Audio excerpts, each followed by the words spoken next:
Madison Bumgarner can flat out pitch. The 21-year-old lefty has all the right tools. He's got unmatched intensity, and he's even got a World Series masterpiece. He's got all that and more, which is why it's hard to believe that exactly 1 year ago today he earned his first big league win. Bumgarner takes on the Padres next.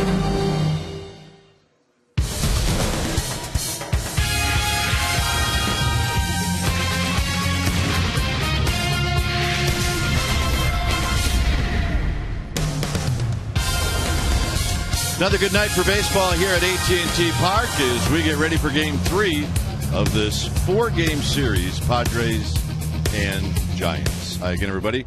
I'm Dwayne Kuiper. Alongside me is Mike Krukow. Well, the series has not gone the way the Giants have wanted it to go. They've lost 5-3 in both games, so they need to do some things. One, they need to score a few more runs for Madison Bumgarner.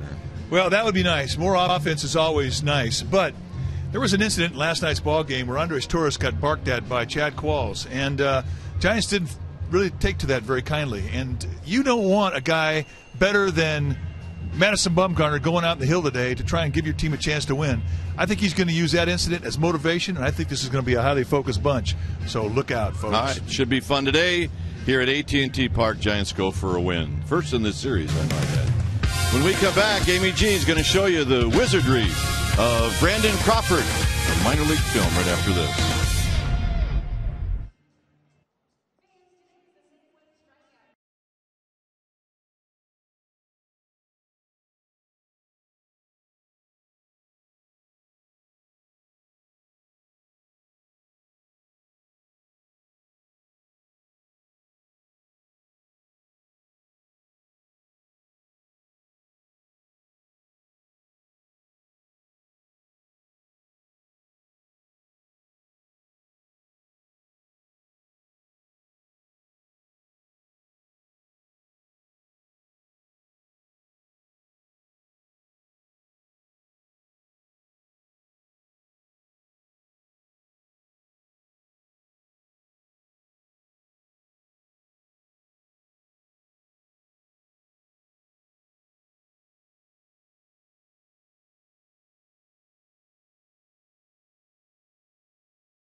And by Toyota.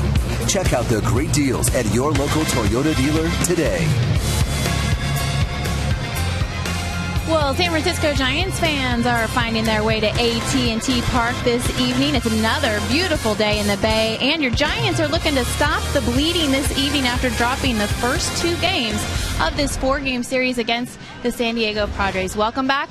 I'm Amy Gutierrez. Let's talk a little Brandon Crawford. The 24-year-old rookie was an instant hit when he joined the Giants, but his athleticism has long been admired. In fact, last year with Double-A Richmond, he impressed his teammates with some tricky plays. He's our forward right choice this evening. Here's what Crawford had to say about his skills.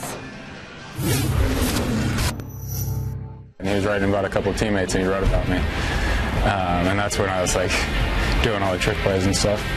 And he nicknamed me the professor from the and one thing.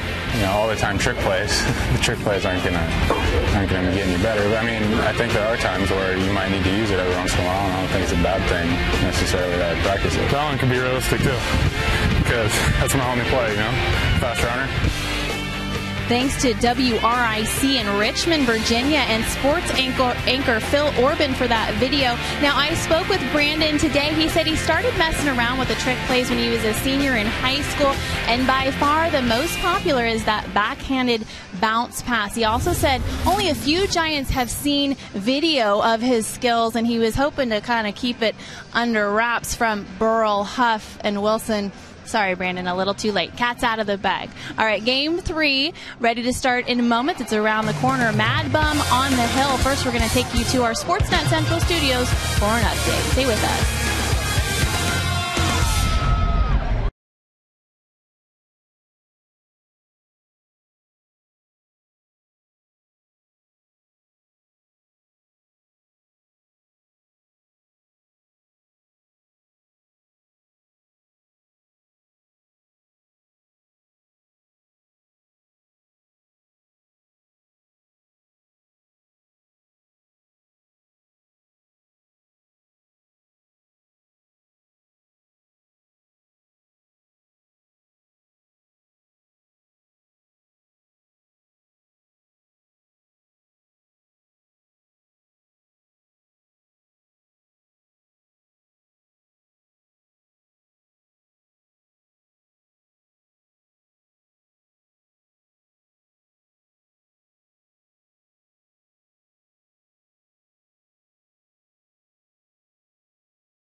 The field.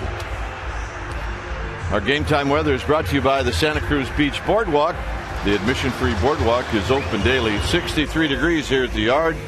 Winds at 14 miles per hour. The humidity is at 65% and it is clear.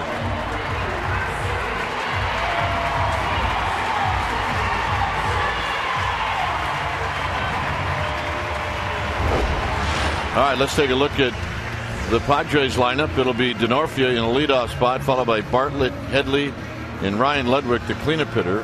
Cameron Maybin has been the difference in this series. He's 4 for 8. Followed by the former Giant Guzman, then Hudson, Johnson, and Mosley. On the hill tonight for the Giants will be Madison Bumgarner. Bumgarner, 21 years old, 6'5", 235-pounder, his second year at the big league level. And with Madison Bumgarner, you know, you're going to look at a guy who's going to give you a 90-95 with velocity, depending on the grip of the fastball. Give you a cut, a curveball, and a changeup. And he has been pitching great ball. And this ought to be a very interesting game tonight because Madison Bumgarner has got the second lowest support in the National League. The reason I make a point of it is that the guy he faces, Dustin Mosley, he's got the worst run support. It's like it's 0-0 in the ninth, huh? So both these guys don't get a lot of help. And Madison Bumgarner's 4 wins this year, they've averaged 5 runs a game. In his 9 losses, they've averaged 0.82. We're going to make that our United Airlines leaders of the game. National League lowest run support average. There you see Dustin Mosley gets 2.21 and Bumgarner gets 2.75 or 2.74. Also rounding out the top 10, Lincecum only gets 3.22.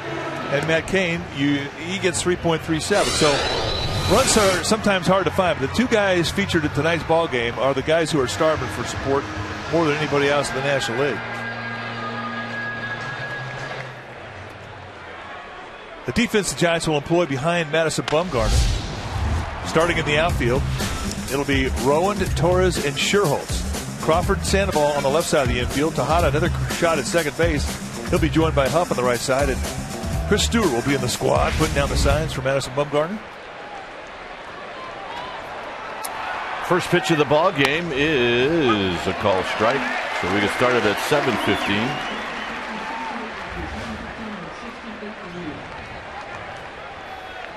Denorfia hitting .284, 5 home runs, 15 driven in as he pops this one foul, and it's 0-2. 3 for 8 lifetime against Madison Bumgarner.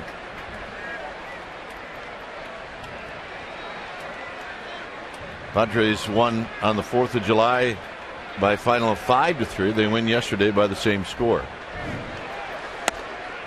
Fastball is high, 1-2. Padres are 7 games under the 500 mark. They're 8 games back in the West. They've picked up 2 games very quickly in this series. Denorfia out swinging, and that's how this game gets started. Here's a McDonald's true stories in this date in Giants history. In 2010, Bumgarner threw 8 innings with 5 strikeouts while only allowing 3 hits, 3 walks to earn his first career Major League win. And it was against the Brewers. Here's Bartlett. Bartlett hitting .239 with a home run, 21 driven in. Takes a strike. Bartlett 2 for 5 on Monday, 0 for 4 last night. He's 0 for 1. That's the small history for Bartlett against Bumgarner. Bumgarner only went 3 innings against the Padres on April 5th. And Bartlett at that time only had 1 at bat before Bumgarner departed. And there's that belt high strike to make it 1-2. And you're looking at what I think is one of the better umpires behind the plate in the league. Jeff Kellogg's got a great zone. I like him on the bases too. Good umpire. Low ball preference, but you're going to get a realistic strike zone. Flare to right. Sher Holz has to play it on a bounce, and Bartlett's aboard. And that'll bring up Headley. And what I mean by a realistic strike zone, what you get in the first inning, you're going to get in the 9th inning. It doesn't vary. Very steady zone. Very few problems. It's a strike zone you can trust, both as a pitcher and as a hitter. And I don't think there's a better way to compliment an umpire than saying that. Headley at 306. He's got a double and a home run in his career against Bumgarner. 1 for 4 Monday, 1 for 4 last night. Inside, 1 ball and no strikes. Padres 21-20 on the road. They're 13-11 against the West. See Headley's numbers against left-handers. Last year, he was horrible against lefties. 1 ball and 1 strike. That breaking ball's live right now. Same pitch he struck out to Norfion. Very deceptive, late break. And right now, it's not easy to see. Batter's eye out in center field still has some glare on it, so this is an inning that will definitely favor the pitchers. There's the look of the center field glare.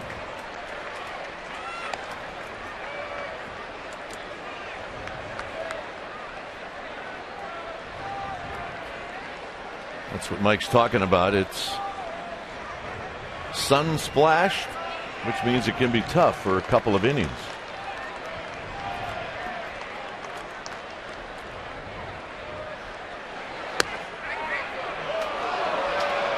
Two and two. Tried to come around back door with that breaking ball. Bumgarner thought he had it. Watch, he buckles it. Thinking that's strike 3. Where's the call? Oh. And this is what it looks like with the background that's got glare. And a base hit.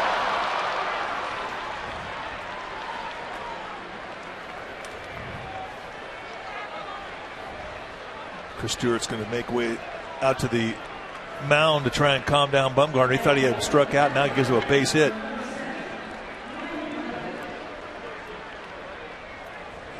Here's Ludwig. Ludwig 1 for 5 on Monday, 1 for 4 yesterday.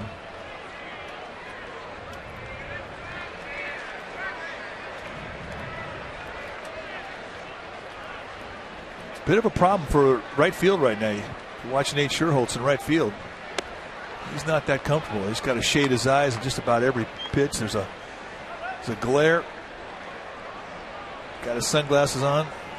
Not easy to see.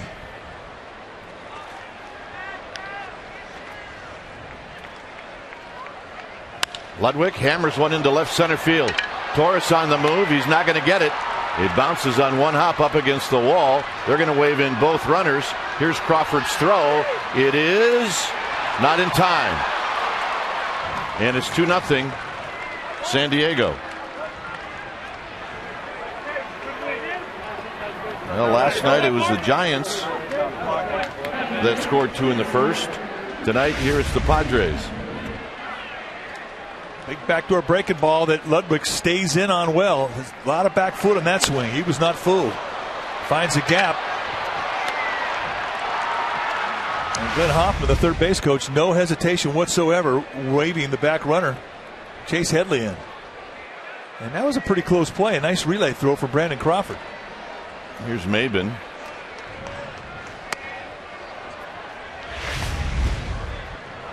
An easy score there for Jason Bartlett, but here's where you took a little bit of a gamble, and you can see the throw from Crawford.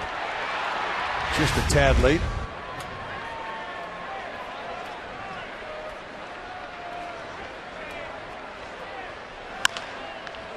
Crawford from short. 2 outs. And here's Guzman. Guzman 265 with a home run, 3 RBIs. He hasn't played a lot. He was with the Giants a couple of times over the last couple of seasons. Guzman is 9 for 34.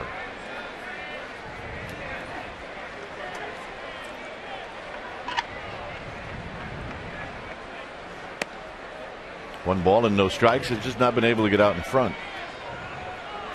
Well, you look at where he's missing, and he's not missing far from the strike zone. And so it's not like he's got a big problem with his release point. Just a little bit inside or just a little bit below. Understandably, you're out there trying to find your release point early in the game. First inning, at times you are vulnerable.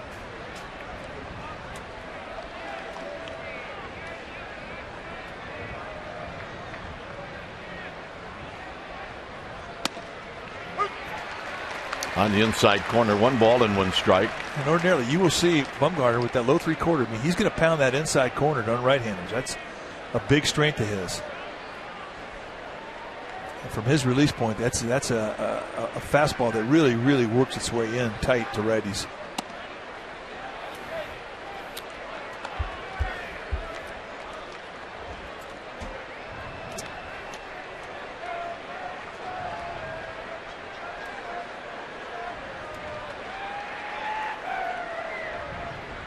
Headley at second. 2-2. Good hard slider.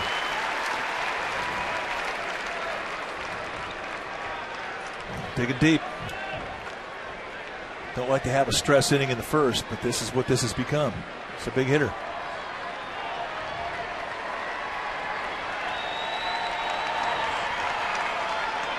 Got him. 2 runs on the board, 2-0 San Diego.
Here's Bruce Bochy's lineup.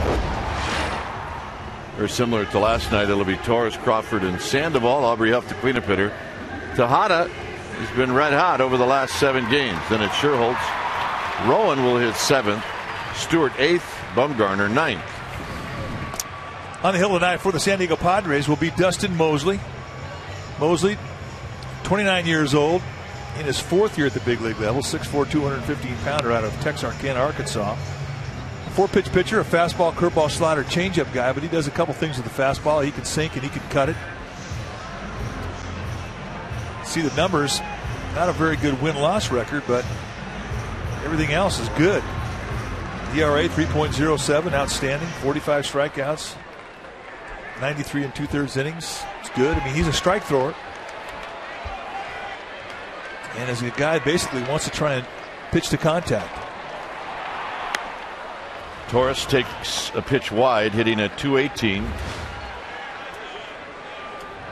Torres took 1 for 4 last night. Down the right field line. Torres on the move. Torres at second with a leadoff double. Wouldn't it be something?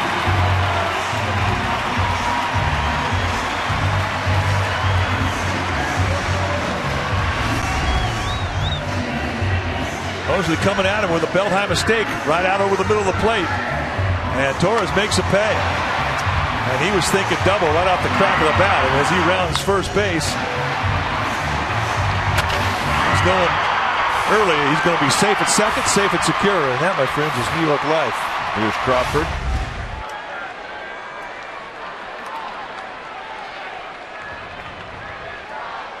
Crawford on the ground to Hudson. Crawford retired. Good at bat. Productive out. Let's take a look at that defense playing behind Dustin Mosley. Padres starting in their outfield. We'll have Ludwig, Maben, and Denorfia. That's your outfield. Bartlett and Headley on the left side of the infield. Hudson and Guzman on the right side. And Johnson will be in the squad, putting down the fingers. There's the reward for Brandon Crawford. Getting that runner over.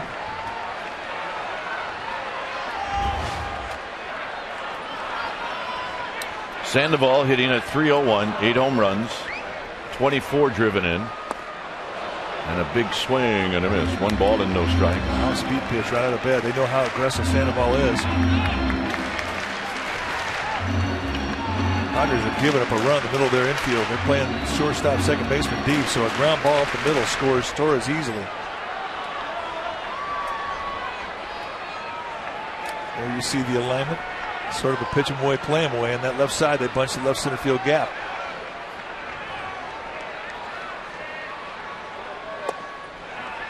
And there's the pitch 'em away.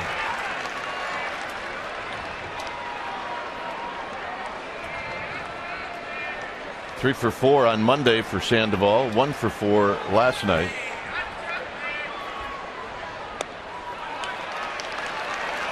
Mostly trying to softball him.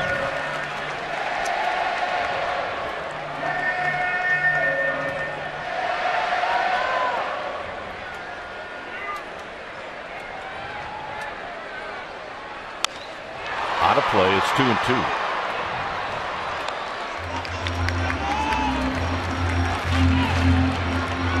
Run, Torres, run. There's a winner. The foul ball lottery happens here every night.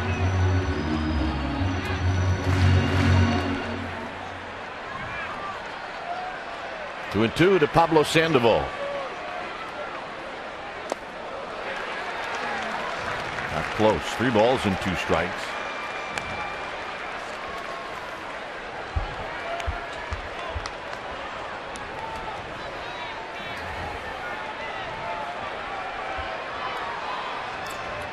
Aubrey Huff on deck.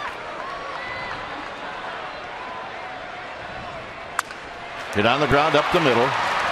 This will get home a run. It's 2-1 on the ground ball off the bat of Pablo Sandoval. So important to get that run in. Defense going to give it to you. It's an easy RBI. He'd love to have had a double in the gap. We all know that, but you had to get that run in. As Mosley was pitching for the strikeout. Sandoval gets the ground ball, and it's a 1-run game. Here's Huff. Well, the reason it's so important is the number 2 guy really gives up himself to get the guy to third. If you do not get that run in, as Huff takes a good rip, it's 1 ball and 1 strike. Then everybody feels like they've kind of dropped the ball. Oh, it's a total momentum killer if you don't get that run in.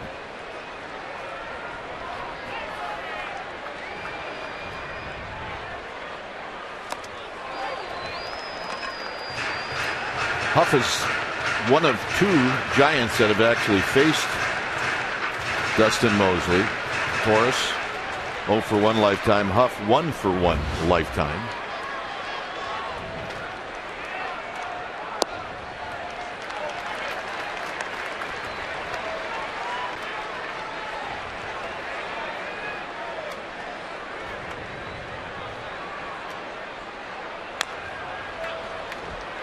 Huff swinging at that 3-1 pitch. I don't think he's seen a 3-1 slider or a 3-1 fastball in about 2 months. Last year. At least it seems that way.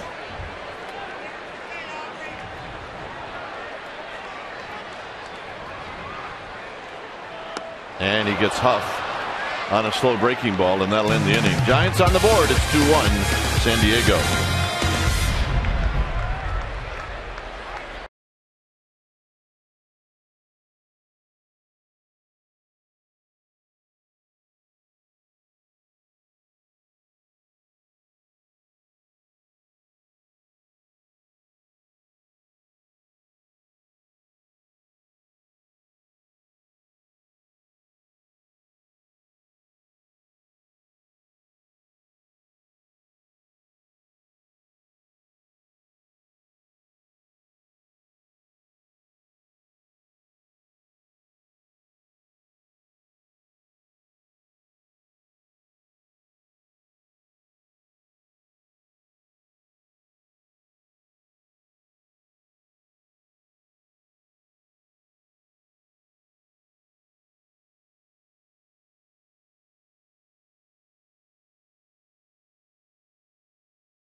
The top of the second, time now for Subway Eat Fresh. Ask Crooked Kite. Visit csnbayarea.com and ask us a question. We're going to answer one a game. This question comes from Jim from Visalia. Today's game, you very rarely see the hook slide. What happened to the art of the hook slide? Smoothie? You know, that's really a good question. And I'd really like to defer to Bip Roberts on the post-game show. You know what? I don't think guys obviously practice the hook slide. I think guys are much more comfortable going in head first. Yeah, I think the head first slide has replaced it. And, but you're right about Bip. He's an old hooker. Yeah.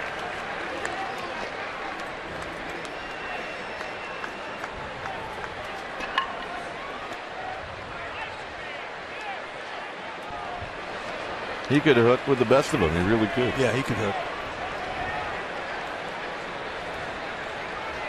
Who is this, Hudson?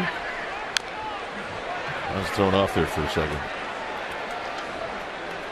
But I think if you watch the game now, this era, I think there are a few things that have gone away.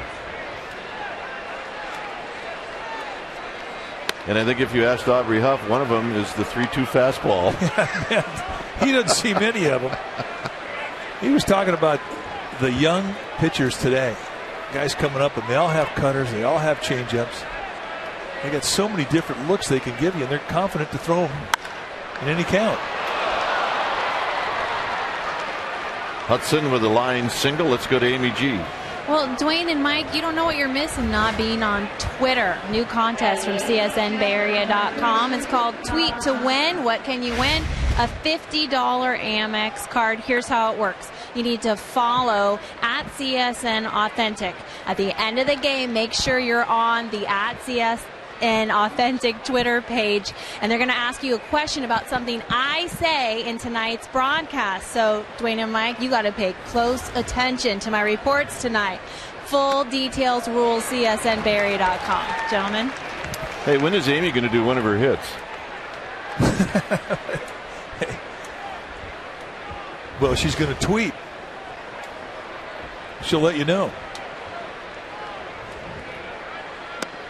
There's a strike to Rob Johnson, the Padre catcher, hitting 179. A couple of home runs, 6 RBIs. Hudson at first.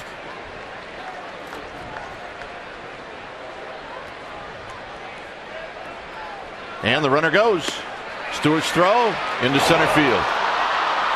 Hudson gets up, and he will make it to third. Somebody's got to back that play up.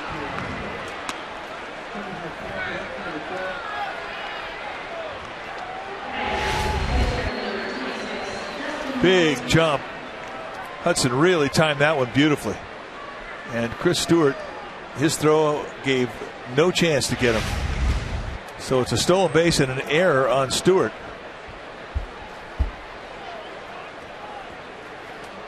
Bumgarner gets the strikeout, but now it's Dustin Mosley. And now it becomes a strikeout situation for the Giants left-hander. And Mosley's not a bad hitter, and he's not a bad bunter. And Bud Black will put on a safety squeeze, and he'll put on a suicide.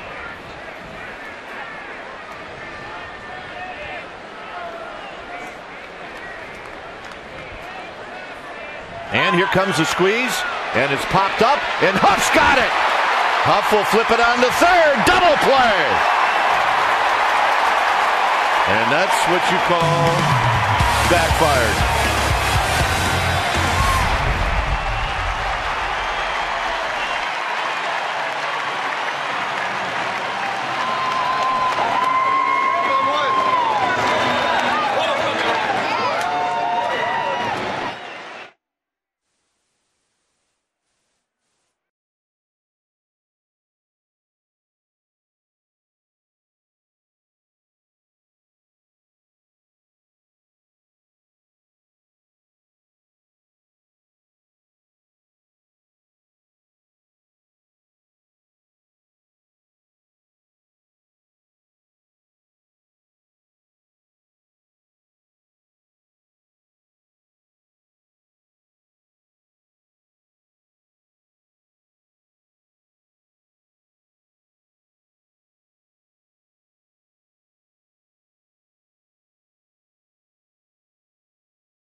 double. It'll be Barry Zito on the hill for the Giants, taking on Corey Lipke, a couple of left-handers.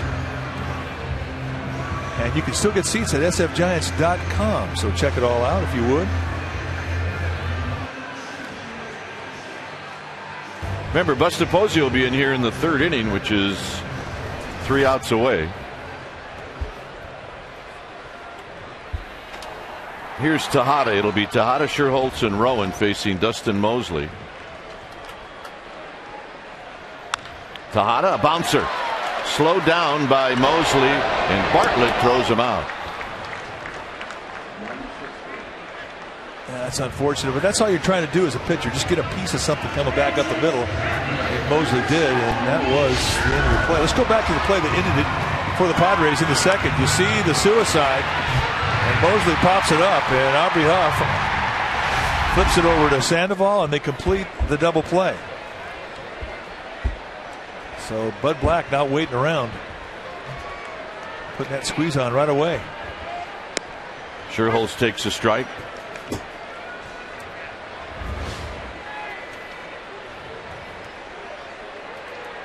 Rowan to follow. Dribbler foul. It's 0-2.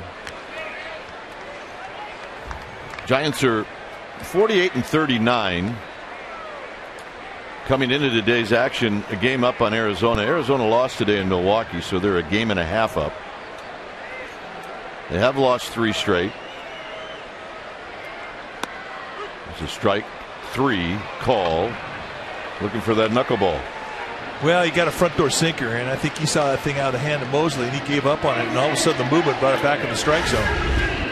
Perfect execution of a front door sink. You see him back off, and here comes the movement. Cannot execute any better than that. And that's just at bat you give up. And it's education. It's costly at this level. Here's Rowan. Rowan looks at a strike. Rowan hitting .247 with 2 home runs, 16 RBIs. And he digs this one out and pulls it past Tim Flannery and right past our ball dude. And it's going to roll down a left field line, and they're going to make Ludwig get it. See, we train our ball dudes just the right way. That's right. George Ramirez, our third base ball dude tonight. Nice going, George. You did good. All right, so now George has tired out Ludwig. Way to go. Shortens his range. It's all part of a master ball dude plan. Rowan flips it into right field, and this one is going to fall. And Denarfia completely missed it, and Rowan into second base.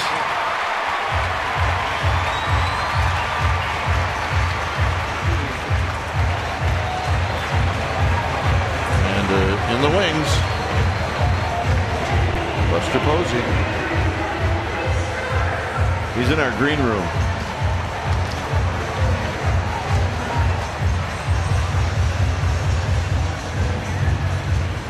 The hitter will be Chris Stewart. Stewart hitting .192 with 3 RBIs.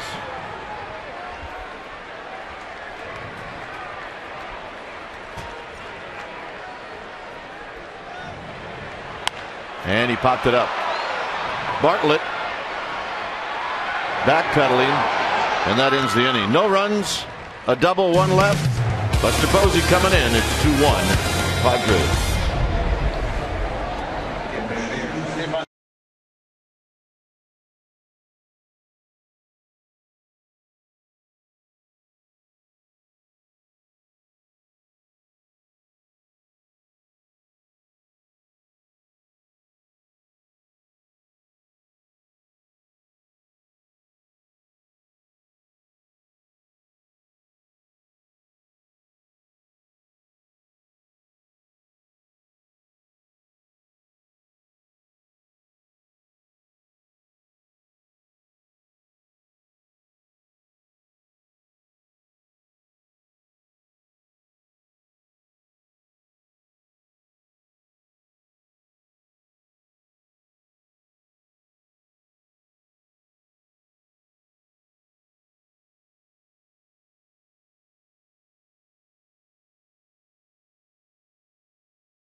With Buster Posey, who is kind enough to visit us for an inning. And Buster, welcome.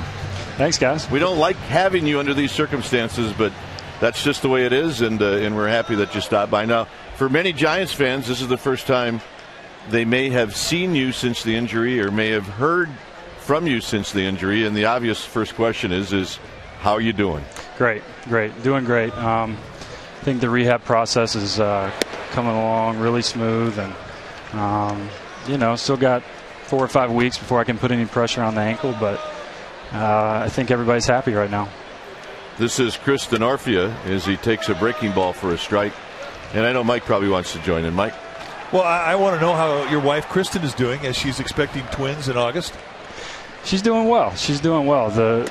The poor girl got the raw end of the deal on this one because obviously this is our first go around with having babies, and I'm supposed to be the one taking care of her right now, and it's kind of been opposite, but we're getting close, so we're getting excited. Well, your time's coming. Don't worry. Yeah. You'll pay your dues. It was interesting. I was talking to you yesterday and how your priorities change over one play, and you were saying, I want to be able to kind of get back on my feet before the babies arrive. Absolutely. That's important. Definitely. I think I'm going to have a good shot at it. Hopefully they come when they're supposed to come. We'll keep our fingers crossed, but our training staff's doing a great job of working hard with me every day. Dave Greshner. This is poked into right field. Nate Sher Holz will cut it off, and the throw to second, and it's not in time. Denorfia took a gamble, and it paid off. I thought Nate had a great shot at getting him. Now he threw a strike, and Denorfia, who has excellent speed, just did get underneath the tag of Brandon Crawford. But nice opposite field 2-strike hitting from Denorfia, and here's the mechanics from Nate Sher Holz, who has such a quick setup, accurate arm. And there you see the second hop came up, allowed a little window of entry there for Denorfia, and he took advantage of it. Here's Jason Bartlett. We're with Buster Posey, and I know, Buster, it's probably hard watching a lot of these games, but maybe even from the standpoint of you being a catcher and you see the entire field when you're catching, I'm wondering if you watch it basically the same way when you're watching it on television. Yeah, I mean, obviously it's a different angle you're seeing on TV coming in from center field, but I mean, really sitting in the dugout opposed to watching it on television, you get the better angles on television. Right. You get to see where the pitches are, the movement. You get to see swings better. So, you can learn a lot from watching games. 1 ball and 1 strike to Bartlett, who will try to get Denorfia in or get him over. Buster, you just saw the Get Well Buster sign. Has the fan response been overwhelming with the amount of support you've gotten?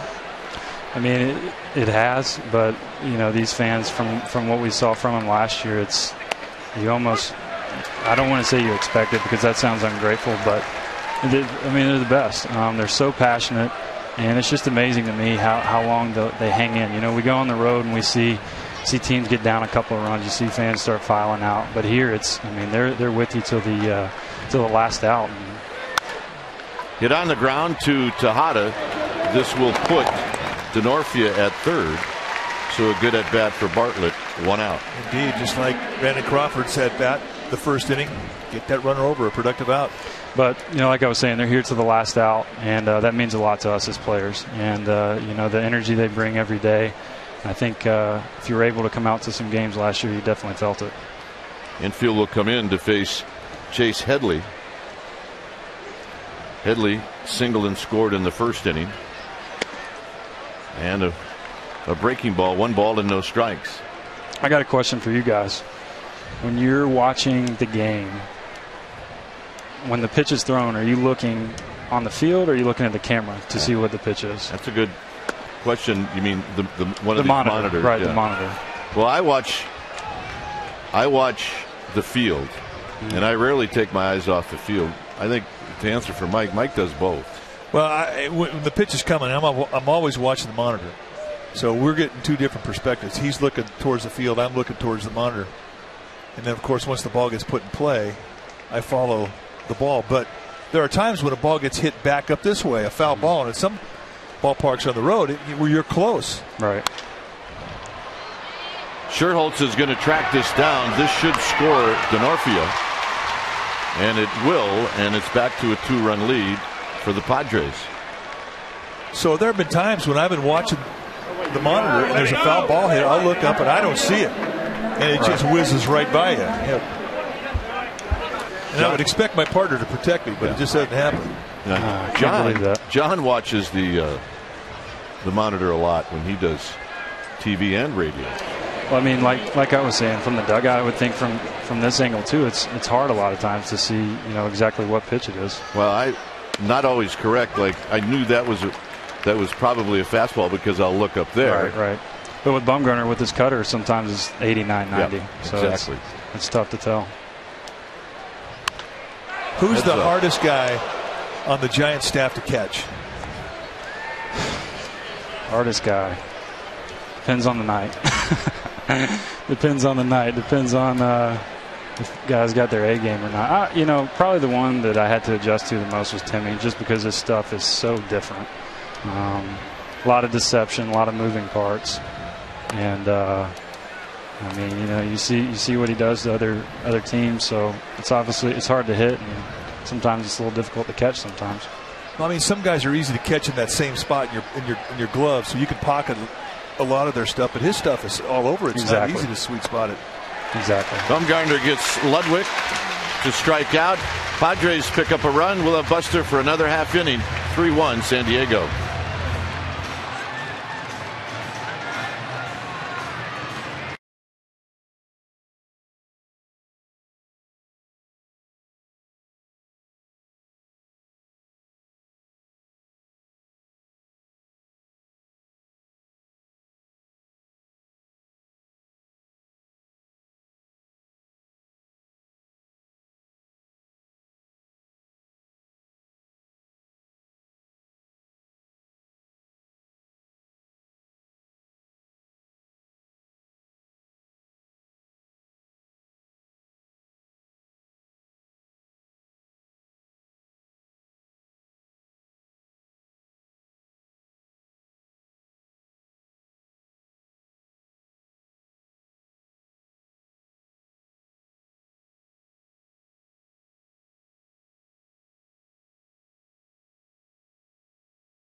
Signs that we see at the ballpark.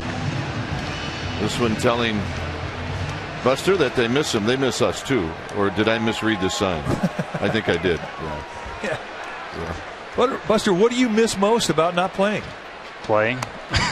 The competition. You guys know, you played. I mean, when we're pretty lucky to get to step in that box or step on the mound and compete at the highest level. Bumgarner with a swing and a miss. Yeah, you enjoy watching the games? I do. Does it wear you out? No, I love it. I mean, I've loved the game for so long and watched it as a kid. I enjoy watching it. So do you and Kristen go, okay, the game starts at 4, so let's make sure that we got everything done. Costco trip, that's over with. We're going to just plant ourselves in front of that TV set. Well, I don't. And then you're rubbing her feet. Yeah, that's what I need to be doing. I don't know if it's fortunate or unfortunate. We don't have a whole lot to do right now. I guess we will here in month and a half when these babies get here. But just remember those afternoon naps. Forget it. Forget it. Well, I'm not worried about afternoon naps. I'm worried about the night naps. Well, Mike will teach you how to change a diaper and cook dinner at the same time. I watched him do it. Please. Teach me. Ready to learn. It wasn't pretty, but I still ate it. Let's put it that way. Here's Andres Torres. Torres takes a breaking ball for a strike. When you see a guy struggle and you're not able to talk to him, like, Andres Torres went through a tough period. Right. And it wears on you, doesn't it? I mean, here's a friend, and guys get, like the night Bumgarner got knocked around in the first inning. I bet it wears on you. It does. I mean, these guys are your family. You're with them from February all the way until November 1st last year. You're always pulling for each other so hard. And everybody knows how good a guy Andres Torres is and how hard he works and where he came from. And he's an easy guy to pull for. And I think he'll be fine. It's just a matter of going up and letting his ability take over. Will you be making a road trip before the season's over? I think so. Yeah, I think so. I think it's still, kind of play it by ear a little bit. Yeah, we'll see where we are in a month and a half. You might be ready for a road trip. Well, no, definitely not. My wife's listening right now, so I know you would never do that. I don't need a road trip. Here's Crawford. You guys drafted the same year. I know it. I remember playing with him in the Cape. Came in going into our junior year. He was a very, very highly sought after shortstop, and you can see why with how good a defensive player is, and how just watching his swing, he's going to hit. Yeah. Just a matter of getting comfortable, and it looks like I've heard you guys say you can tell he's having better at bats, more confidence now. Yep. And, that's more than half the battle. He bounced out in the first inning.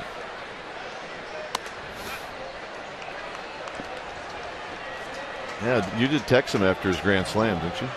I did. I was pumped up. I mean, that was obviously a crucial part of the game, but to get your first career homer like that, that's, what was it, 6 guys in MLB history? I think so, yeah. First game grand slam or something like that. That's pretty elite company. The 2-1 to Crawford, swinging a foul. He takes a pretty good rip. Yeah, he does. He's got power. I mean, he's a big guy. He's 6'2", 210, 12 pounds. And that's a big shortstop. Yeah. Terrific hands and good feet. Right on that one. Yeah, good balance for that swing. 2-2 to Brendan Crawford. Breaking ball, that'll end the inning. Buster, thanks. All right, guys, thank you. Buster Posey stopping by. It's a 3-1 lead for San Diego.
Last year to the injury this season, he was His record, the Giants' record, 87-66, a .568 win percentage. Before he was called up, they were right at .512, one game over 500. As a catcher, the win percentage .595, and the Giants, since his injury, playing at .538, 21-18. Oh, and by the way, in the middle of all that, they did have a World Series title too. Yes, they did. Here's Maben. Tried to backdoor him.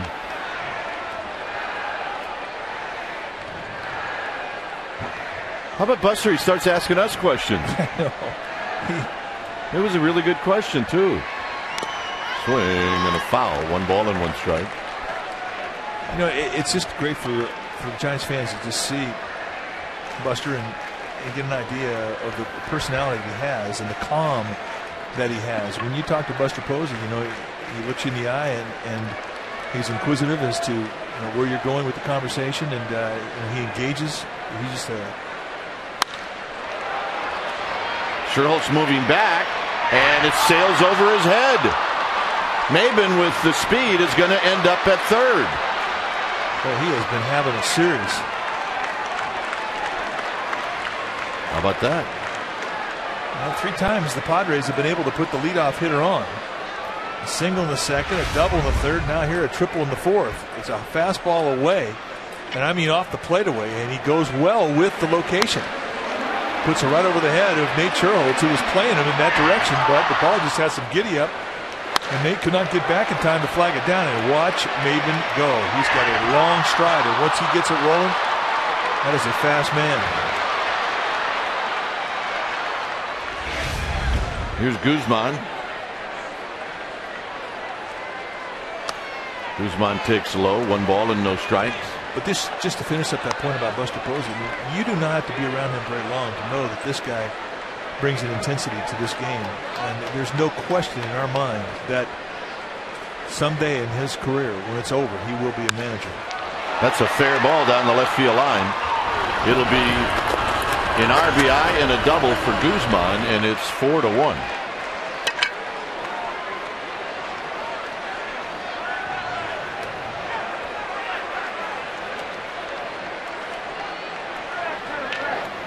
Comes Dave Righetti. Guzman getting a cutter middle in and just spins on it. And you can see on our Toyota Ultramo just how close Pablo Sandoval came to catching this ball. Ball right on the nose. Pablo about a glove short. And that's our Ultramo, brought to you by your local Toyota dealer. Guillermo Mota heading down to the Giants bullpen.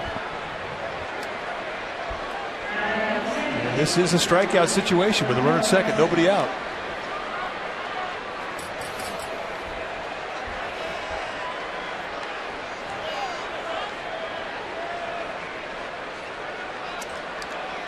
Hudson single in the second.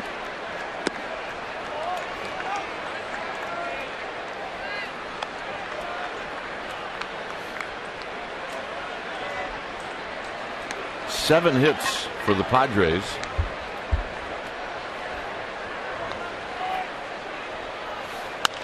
Hit up the middle.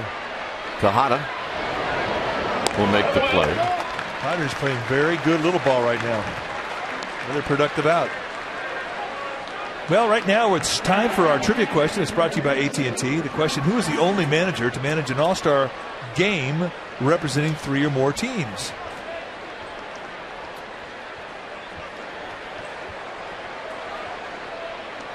Here's Rob Johnson.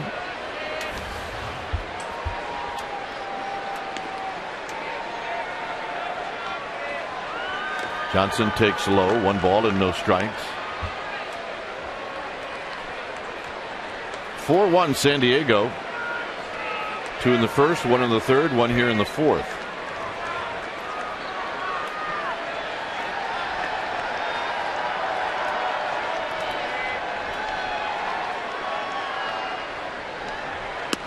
And the breaking ball for a strike.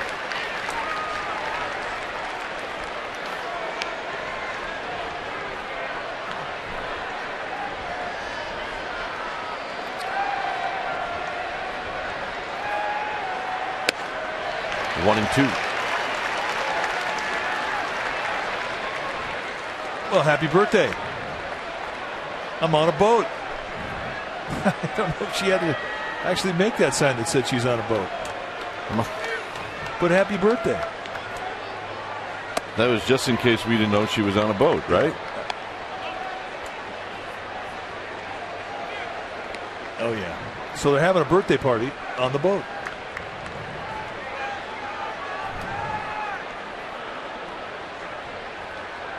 Two and two. And Johnson out swinging. In a strikeout situation. So here's Mosley.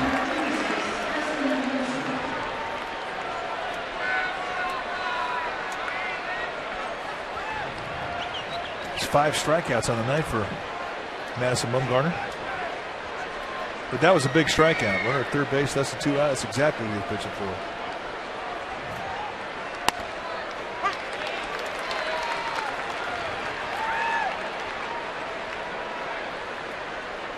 Oh, I see. It's a promotion as Bumgarner to Side retired. A run on 2 hits. It's 4-1 San Diego.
Francisco Giants and may not be reproduced or retransmitted in any form, and the accounts and descriptions of this game may not be disseminated without the express written consent of San Francisco Baseball Associates, LP. All right, time now. We're going to ask and answer our trivia question brought to you by AT&T. The question, who's the only manager to manage an all-star game representing 3 or more teams? Our survey said, well, Dick Williams did it with Boston, Oakland, California, and San Diego. Hall of Famer. Yes, indeed. Deservedly so. Bruce Bochy, he has... I think he played for Dick Williams. Done 2 all-star games. He did.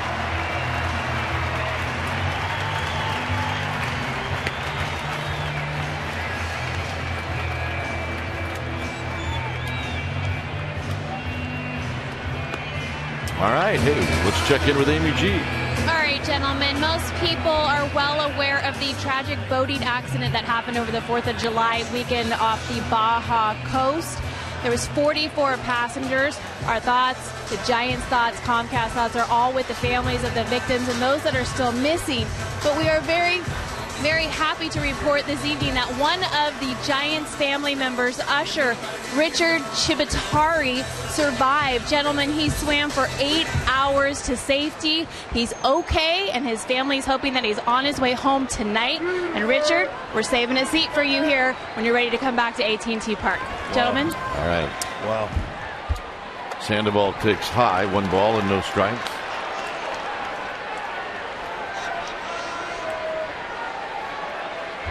Sandoval bounced out, picked up an RBI. It's 2-0. Mosley struck out to Side in the 3rd.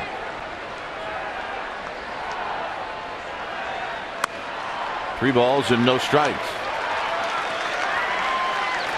Giants need base runners.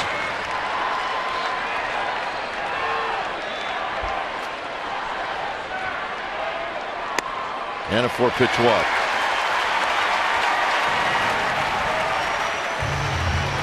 Giants baseball and Comcast Sportsnet Bay Area is brought to you by Wendy's. Try Wendy's new natural cut sea salt fries.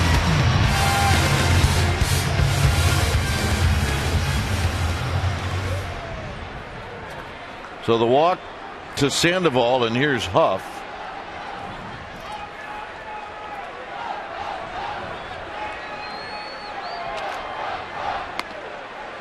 And the first pitch is high. Well, I mean, he's just getting a steady diet of Dookie. I mean, everything that Mosley's throwing at him, like curveballs, changeups, sliders.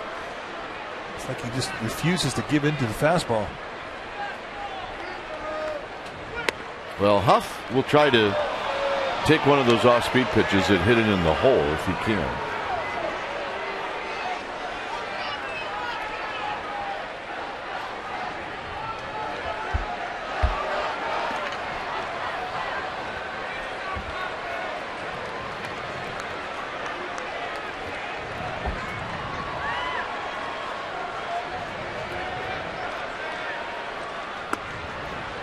That pitch comes right back in. It's 1-2. Yeah, he just can't stay in there in that front door sinker. I mean, he's used it well. I mean, right now, Mosley's throwing darts. He's got everything that he has that he's able to throw for strikes and to hit spots with it.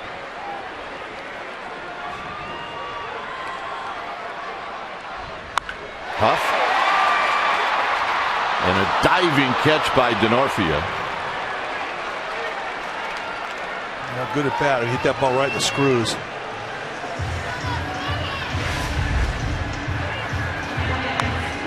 Oh, sinking line drive to Denorfia, who is a good outfielder. A nice jump to go over there and gobble that one up.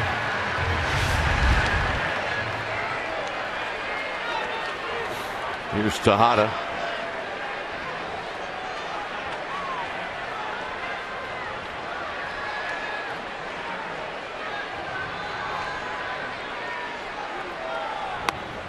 Outside corner strike, and it's 0-1. He's used that movement both with lefties and righties, front door and the lefties, and now he comes from the back door and nibbles on that outside corner. And I don't know if you can. You have to go to right field if you're going to swing at that pitch. You cannot try and pull it. Backs you off the plate. Frustrating at bat for Huff, and hit that ball well. But I mean, that type of contact. It's frustrating not to get a hit, but he's got to feel pretty good about squaring that thing up. Tejada to third. He's retired. Well, the Giants are back in NBC Bay Area Friday, July 15th at 7 p.m. as the Giants are taking on the San Diego Padres. And all month long in July, NBC Bay Area's Jessica Aguirre and Raj Mathai bring you a special series of in-depth investigative reports. Discover the Bay Area's most compelling stories weeknights at 11 on Comcast Cable 3 and 703. NBC Bay Area is the proud over-the-air broadcast home of your San Francisco Giants. Here's Nate Sherholtz, who struck out looking in the second. Blocked by Johnson, 1 ball and no strikes.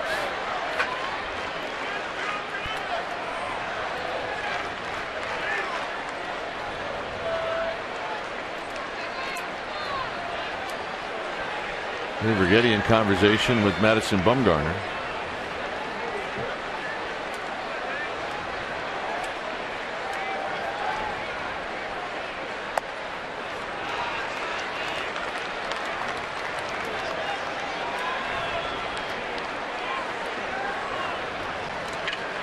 Rowan to follow should Sherholtz reach. 2 balls, no strikes. It's a big run out there. That's a huge at bat for the Giants here. Sherholtz sitting in the driver's seat, 2-0 count.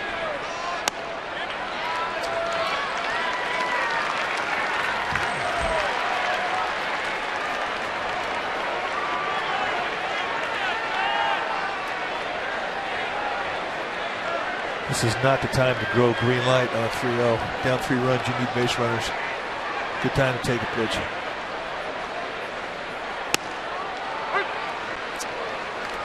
3-1.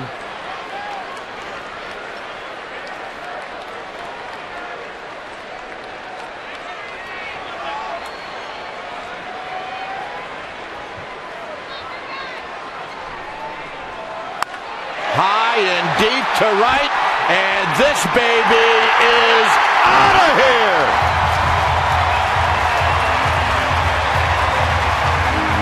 That went halfway up the foul pole, and it's 4-3. Well, was that big? You can sense as the Padres are piling on that the Giants need to make a statement, and they needed to make a statement in that at bat. Runner at second, 2 outs, down 3, and it was Nate Sher Holz in a 3-1 count that jumped on a fastball challenge. And Mosley made the mistake up. It was just a matter of will it stay fair, and indeed it did. Home run number 5 for Nate Sher Holz. Well, the foul pole kept that from being a splash.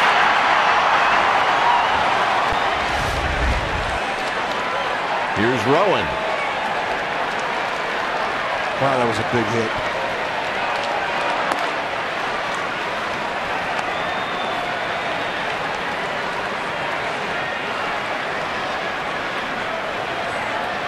Rowan doubled in the second. Here he pops this one up. And Hudson will put it away. Giants put 2 on the board here in the 4th. It's now a 1-run ball game, and it's bye-bye baby. As Sher Holz bangs one off the foul pole, it's 4-3.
And in just over 1 month of sales, there are only about 500 left. So don't miss out on the chance of a lifetime. Act now to order your personalized brick.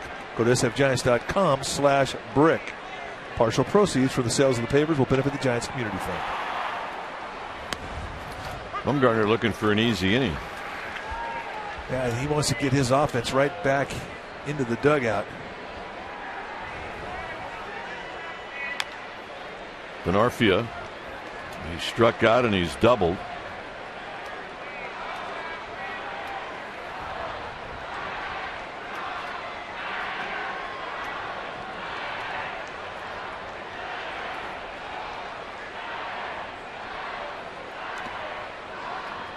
On deck is Bartlett and then Chase Headley.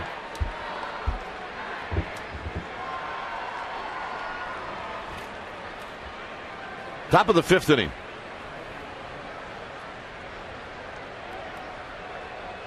Foul back. It stays 1-2. You don't want to make mistakes up above the belt to Benorfia. He covers that high pitch well. He was right on that.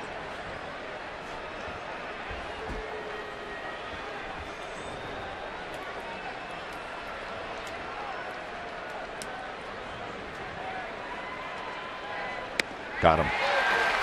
Good pitch. Home run, or strikeout number 6.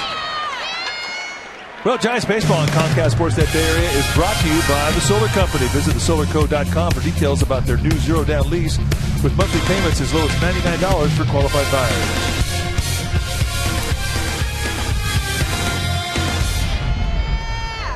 Grab some pine meat. They will. Tejada times the backhand, just like he's been playing it his whole life. Well, that's an angle of a throw that he doesn't get very often. Perhaps maybe going deep in the hole to throw a force over a second, but he looked like he had fun with that. Well, he did because he took his time. Look at short, you can't take your time. Here he did. Perfect strike right to the belt of Aubrey Huff. Watch it into your glove. Nice exchange. Plus, I'm telling you, see, what is he today? He's 0 for 2, but he was 2 for 3 yesterday. Much higher average as a second baseman. So you're saying you can teach an old dog new tricks? Oh, absolutely. One more look at the backhander from Tejada. Especially if it's a shorter throw. Those dogs dig those new tricks.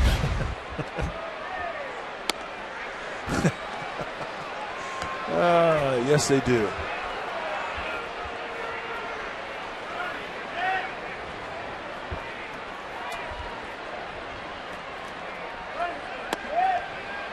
Four-pitch walk. That last pitch was close. Bumgarner's thinking, where the heck was that? So Skipper, look at that growl. Now, he has 2 sons now. Do you think they were ever late?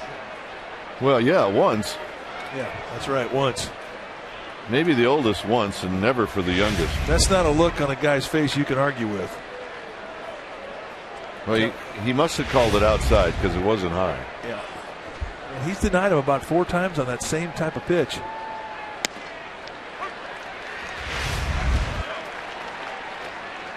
This is the one he didn't get. A little too high, a little too outside.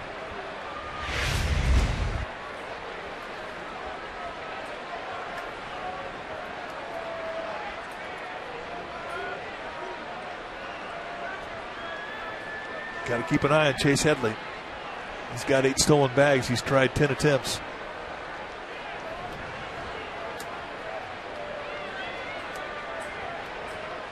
Padres have made it known that they are going to run on the Giants.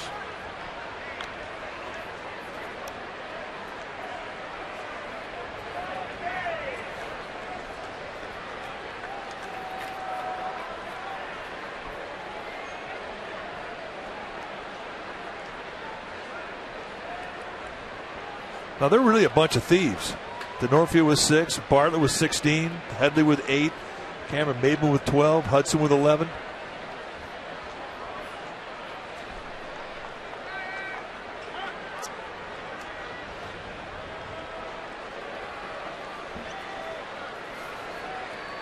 As a team, the Padres have 82. That ranks them second in the National League, second only to the Mets, who have 85. Giants have 48 stolen bases. Ludwig pops it out to Nate Sher Holz. Side retired. No runs, a walk, 1 left. It'll be Stewart, Bumgarner, and Torres coming up. Shutdown inning.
Available for the Orange Friday, July 8th game, the Saturday, July 9th ball game.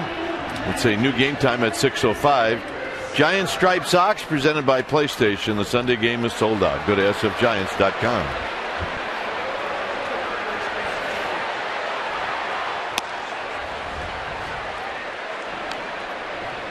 Stewart popped out in the second inning.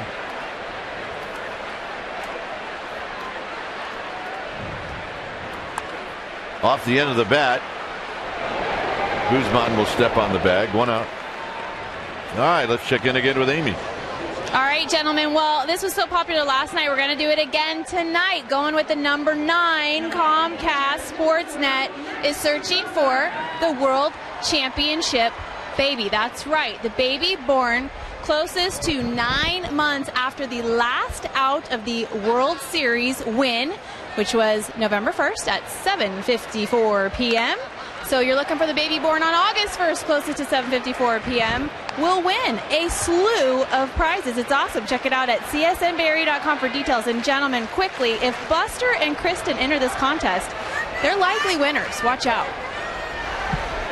Well, you might have to approach both of them about that one. Here's the pitch to Bumgarner, and it's high. 1 ball and 1 strike. Yep, there's a new one. You think it's your first game? Oh, no. Dad was wearing the hat right. It might not be. No. I agree with you. This is not her first rodeo. She's got a tooth, too. And Bumgarner out looking.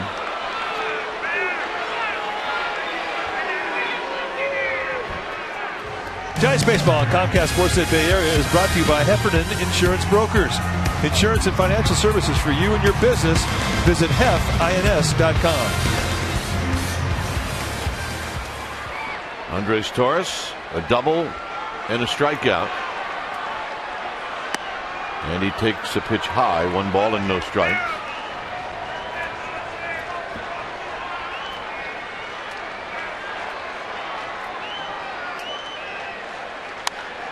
No foul. Pete Alonso.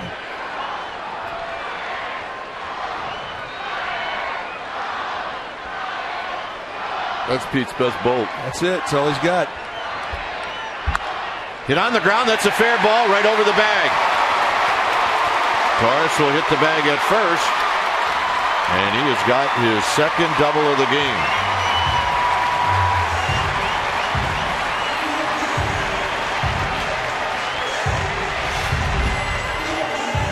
Tried to go inside again with that front door sinker. He sees it. He unloads on it and stays inside it right past the outstretched arm of Jesus Guzman. And once it gets down the line, an easy two-bagger for Andres Torres, who now puts himself in position for Brandon Crawford.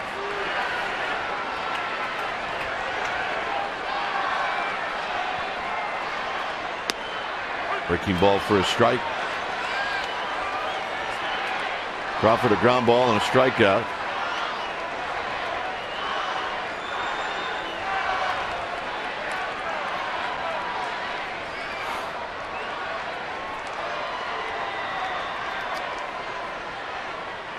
Bruce Bochy telling us before the game he thought the at-bat that Crawford had to end the game against Heath Bell last night, he thought was a great at-bat. Didn't end up knocking anybody in. It was a fly ball to right field, but overall he said he thought Crawford attacked Heath Bell just the way he would want him to. Up the middle. Bartlett got him. Side retired.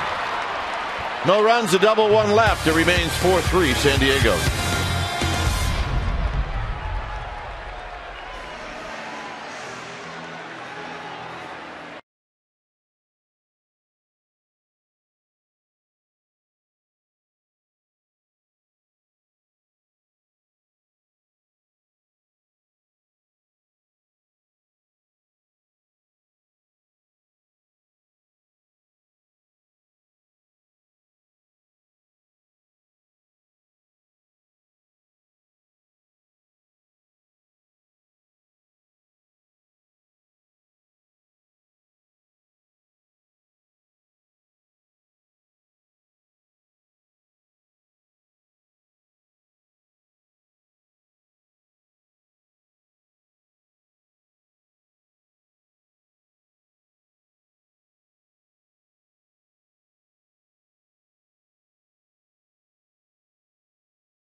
Second inning, Orlando Hudson at third base, and Dustin Mosley on an attempted suicide squeeze pops it up, and look at Hudson. That's when he realized that he was dead.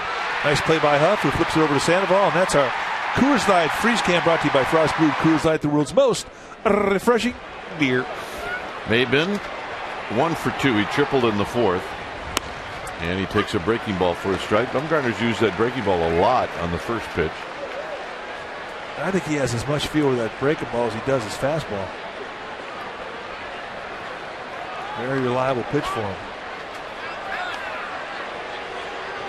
Bumgarner not happy. No, he put some stank on him too. And he's got a mean streak in him. That's not one guy you want to do that to.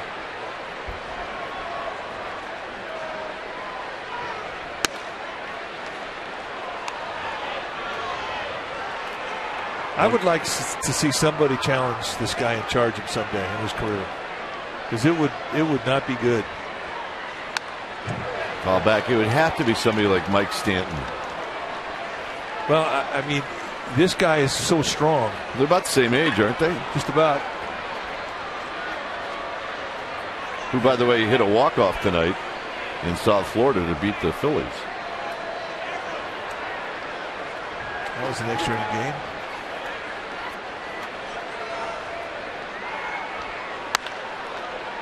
Sharply to Tejada.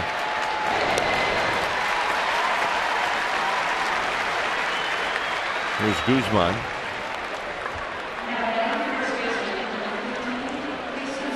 Crooks here? Yep, I'm here.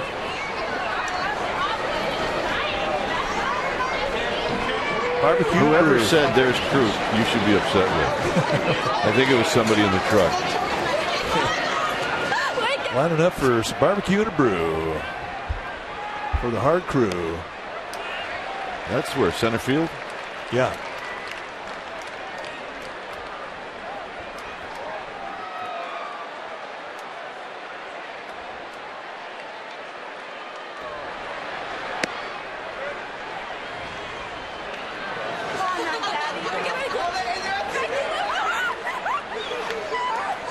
Yeah.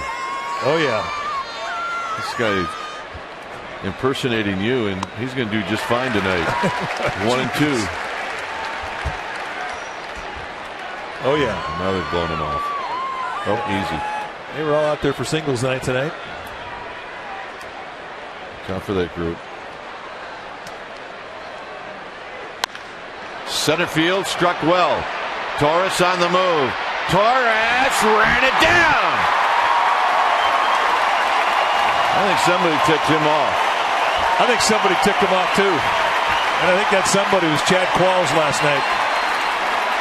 And he may have done the Giants a favor. Now this ball is just roasted.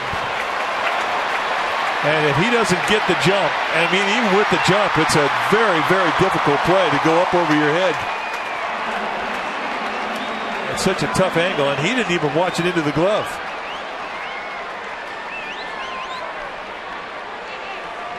Hit his head right there at the last minute. Made a fantastic play, and look at the reaction from Bumgarner. Here's Hudson.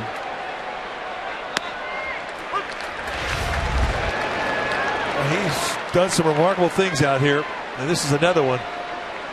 Our Toyota Ultramo.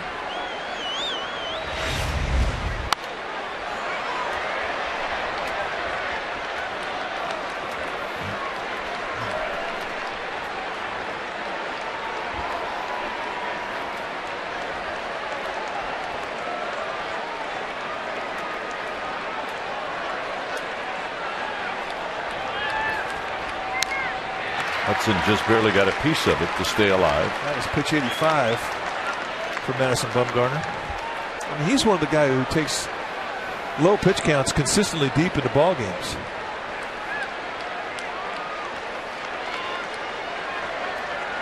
Well, he does. He forces guys to put the ball in play. He does have 6 strikeouts tonight.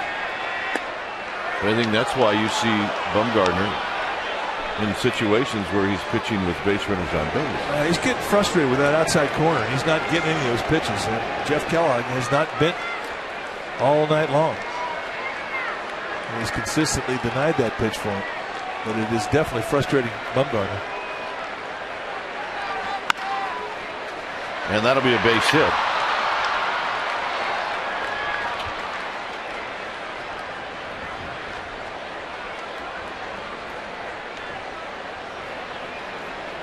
Chris Stewart going to go out there and throw a little water on him, calm him down. He's mad. He thought he had him struck out, and again for the second time in the game where he thought he had a strikeout. The guy came through with a base hit, and you can see that he's upset.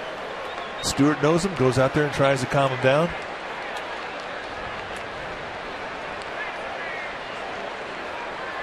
You can get mad, that's fine. Get mad as you want.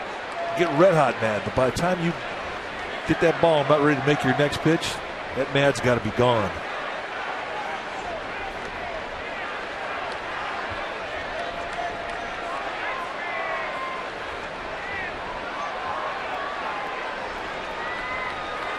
It was a good time for Stewart to go out and say something to Bumgarner as Johnson takes a strike. Johnson has struck out twice tonight.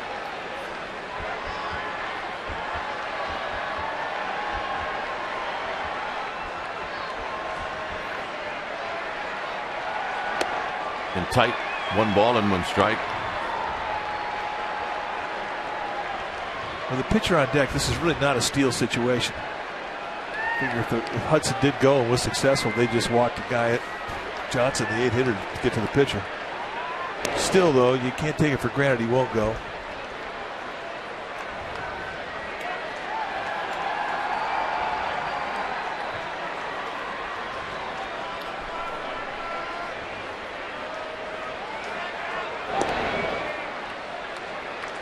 Well, Bumgarner just keeping an eye on Hudson.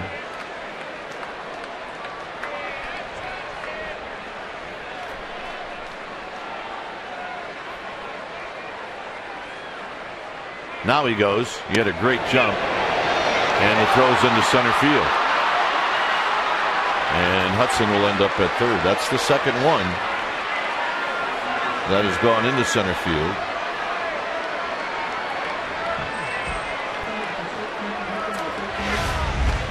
Times tonight, Chris Stewart has thrown it into center field. 2-error night for Stewart.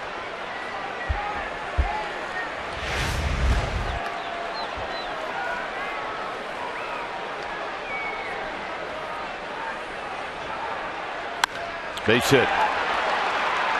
So after 2 outs and nobody on, the Padres pick up a run, and it's 5-3. Now that one hurts.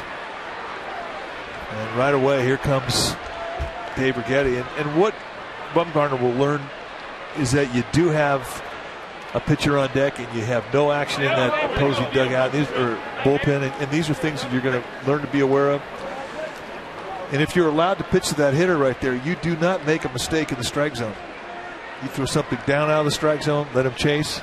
Because if you walk him, you have the pitcher coming up, and that's who you'd rather take your chances on. And the only mistake he made was the pitch that he threw to Johnson. It was just too much of a strike.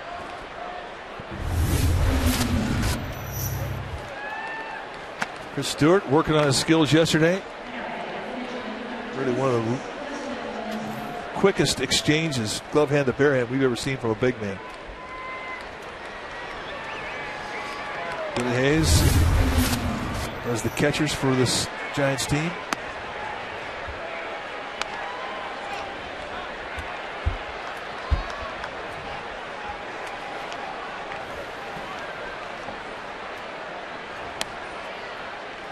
Two and 0. Right now, you need to take a walk and gain some composure.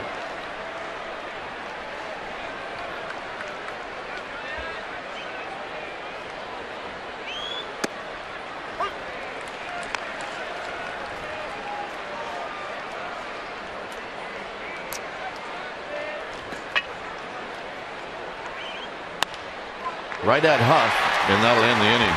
A run on 2 hits. It's 5-3 San Diego, and it could have been worse. It was a great play by Andres Torres in center field.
on Comcast Sportsnet Bay Area is brought to you by Farmers Insurance. Call 1-800-FARMERS or visit farmers.com to find a local agent. We are insurance. We are Farmers. By Xfinity, home of the most live sports. And by Jack in the Box.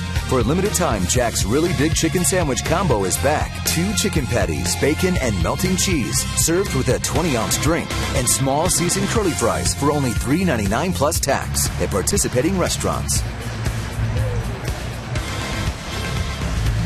5-3 San Diego. Does that score sound familiar?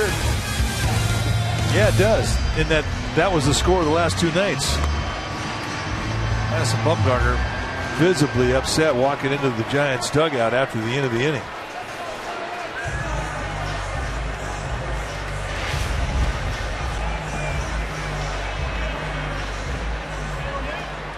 And then he got his composure back.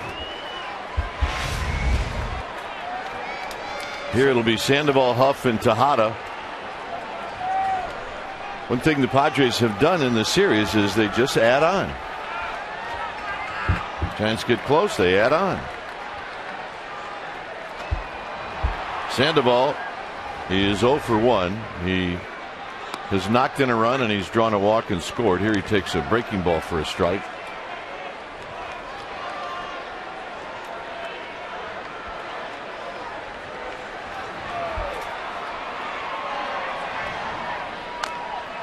Foul at the plate. He hit this one off his foot as he continues. It's been every day. It's either been a toe or a top of the foot. It's been a knee. It's been, and we're talking right-handed and left-handed. He's wearing himself out. Oh, that one did hit at least part of the shin guard. Mark Cruz back, Giants assistant trainer, looking on, concerned.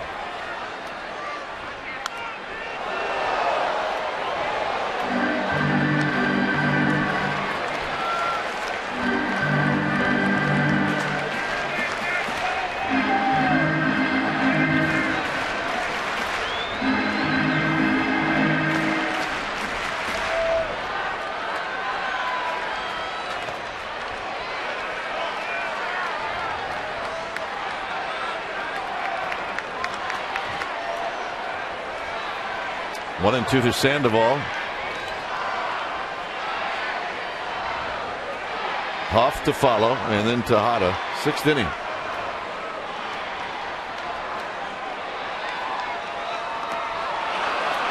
And Sandoval out swinging on a pitch in the dirt. Giants have sold out 90 straight home games this season. Make that 40. That's every home game. Help keep that sellout streak alive. There are tickets available for the Padre game tomorrow night and also for the series against the Mets. sfgiants.com.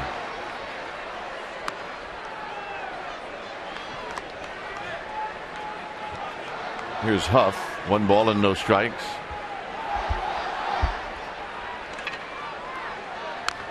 Huff. 1 ball and 1 strike.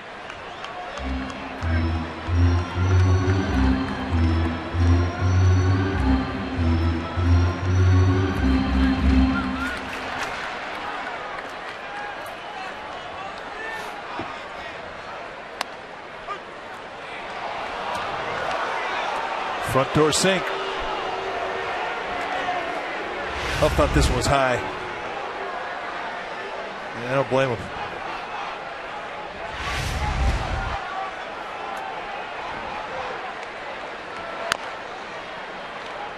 I understand that side of the plate. Front door sinkers, sliders, everything in.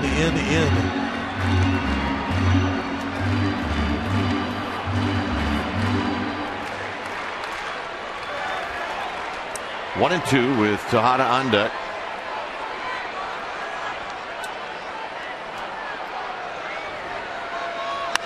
Down the left field line and out of play. That's a 90-mile-an-hour fastball.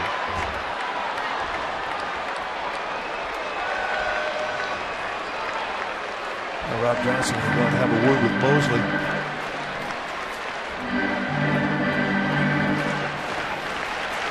Mosley has not missed many spots tonight. That last pitch was number 78. Been pretty stingy with his throws throughout the evening.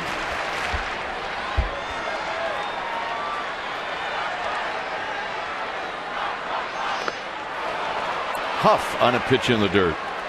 He strikes out. 8 strikeouts, and the hitter will be Tejada. Now, the highest strikeout total that Mosley has had all year long had been 6. And he only did that one time. A guy who's going to give you a lot of strikeouts, averaging about 4 a game. So for him to have 8, that's a lot.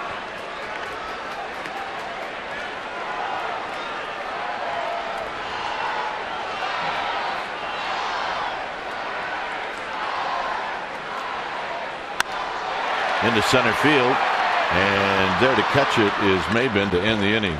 Through 6, 5-3, San Diego.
Here's our Toyota game summary brought to you by your local Toyota dealer. A 5-3 lead for the Padres. Ludwig's got a 2-run double. Nate Schultz has got a home run.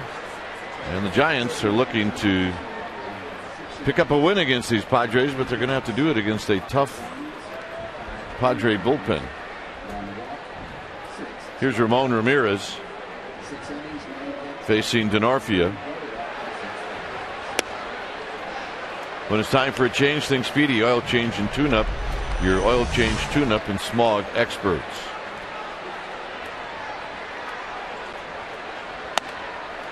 2-0 to Denorfia. The numbers for Ramon Ramirez.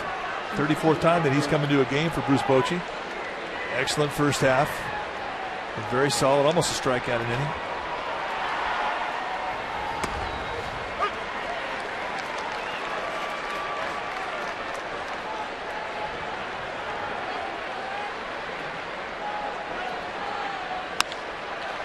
Hit out to left field for Rowan. All right, let's check it with Amy G. All right, gentlemen, tweeps. Are you paying attention? Pablo Sandoval has many rituals, one of which he does right before the game when he goes out to third base. He actually writes something in the dirt with his foot. I went to him last night, and Pablo and I had a really nice conversation. He told me that he writes out, Los amo mucho. Los amo mucho. Means I love you very much, and it goes out to his family in Venezuela that watches him every night. Gentlemen. All right. Way to go, Amy. Good scoopage. Very good scoopage. Bartlett, no balls and 1 strike. 1 for 3. Swinging a foul to the backstop. It's now 0-2. Be surprised at how many guys do have those little rituals. Starts their day, or starts their game, or starts their at bat, or starts their time on the mound.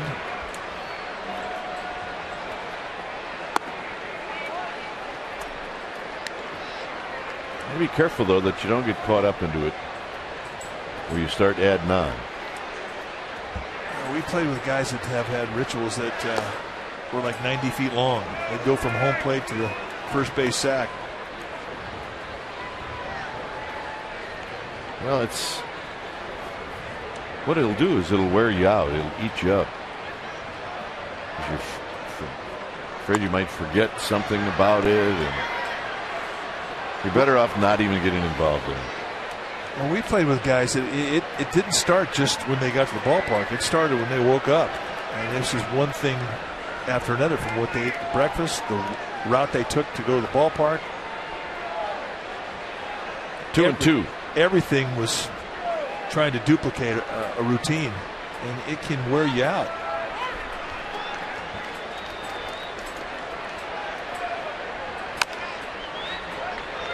Well, that's a good, quick, tight little slider right there.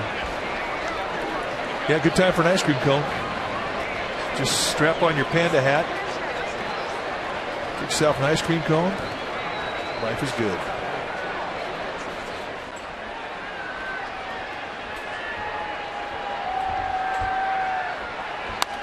Out of play.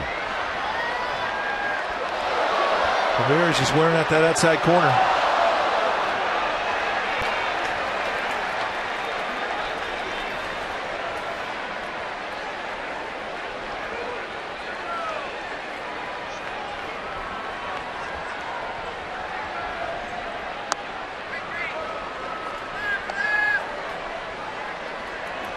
Headley to follow.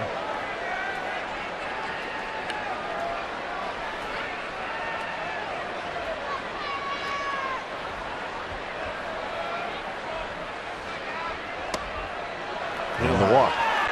So, do you have any superstitions?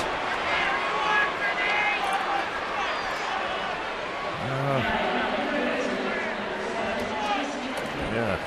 You know, maybe you get 4 hits one day. You try to do the same thing, but I did not have any that I made sure I did every day of my life. Couldn't do it. Yeah, I didn't have a lot of them either. I didn't want to step on the line, though. The baseline going out to the field. Yeah, that was a bad one, boy. Weird stuff happened if you did that. Seriously, I mean, I've seen guys just end their careers over that. It was like automatic 3 earned runs. Step on the line.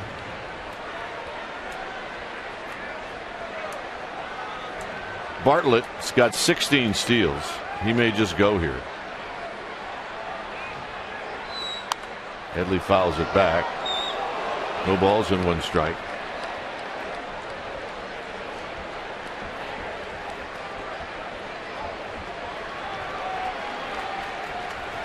Oh yeah, we have a winner. She might have paid for it too with the right thigh. Well, if she got hit in the leg with a foul ball, that guy needs to be. Yeah, he was getting fined. out of the way. Bartlett goes. Here's Stewart's throw, and this time it's not in time.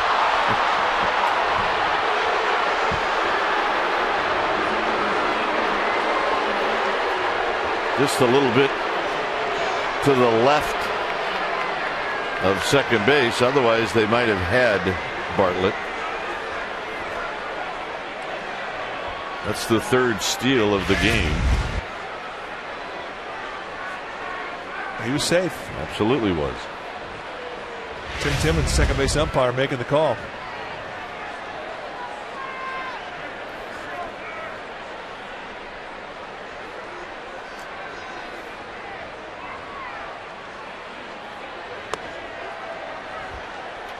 One and 2. Hey, one thing that they've done a good job of tonight is when they have stolen a base, they have capitalized and they've knocked them in.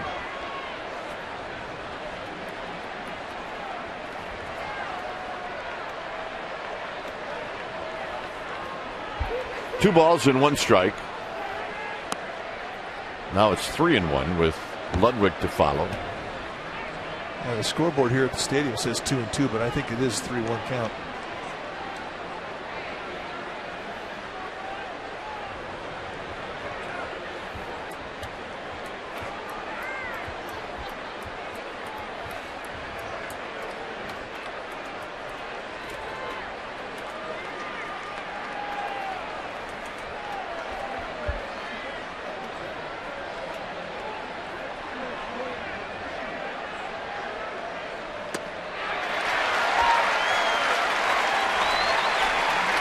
We stand corrected. Scoreboard was right. And that was a nasty changeup. And a big strikeout. Just going away with big time movement away from the left-handed hitting Headley. So a strikeout that Ramirez needed and got it in a big way. Here's Ludwig.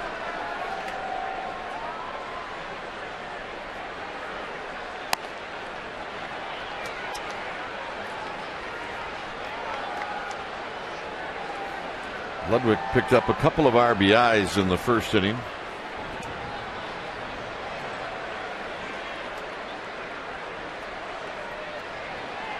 And the runner goes. And Stewart's throw, not in time. Well, that's a stolen base. And if you're going to take a chance on it, you have to know you can get to it. You do not want to ever make the first or third out at third base. But he has a huge jump. And Ramirez never checked him to stop. So Bartlett cruises right in.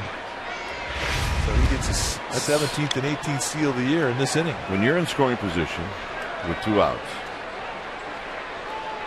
and you try to steal third, you're letting the other team know that you can do whatever you want.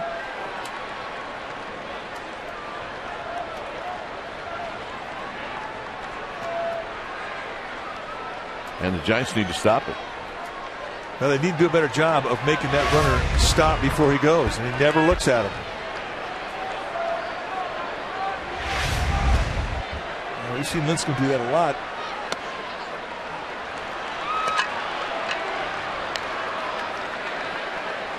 And now we see Ramirez do it, and he got burned.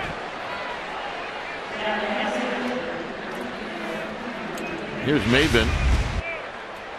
Never looks at the runner, never makes him stop, and look at him run into his lead. I mean, that's a rolling lead. Chris Stewart's got no chance.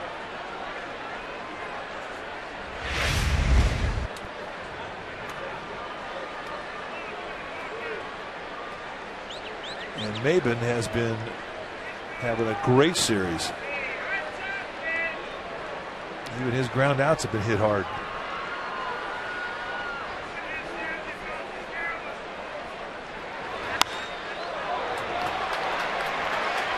Andres Torres in center field underneath this one, and that'll end the inning. Padres strand a pair. It'll be Nate Sher Holz to lead things off.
2-run ball game. The San Diego Padres with the lead.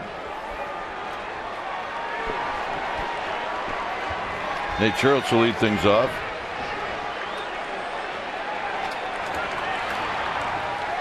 Sher Holz with a home run his last time up as he bounces this one foul. Ooh, good play, almost. Well, this was the 4th inning, 3-1 count. 4-1 Padres with one swing of the bat. It was 4-3 Padres. High off the foul pole. Home run number 5 for Nate Sher Holz. But that sure lit this place up. Sher Holz fouls it back. It's 0-2. Anthony Rizzo coming in to play first base. Guzman out of the game.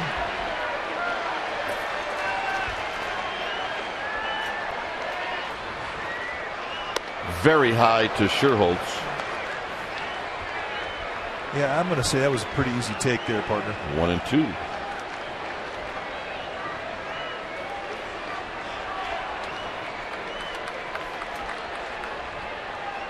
Sher Holz off the end of the bat to Bartlett. 1 out. Tune in to NBC Bay Area Friday night, July 15th at 7 p.m. Giants Padres from Petco Park. And for everything Giants, check out NBCBayArea.com and search for The Cove. Deep coverage of the team, the players, opponents, to watch even a peek into the iconic ballpark. The Cove on NBCBayArea.com.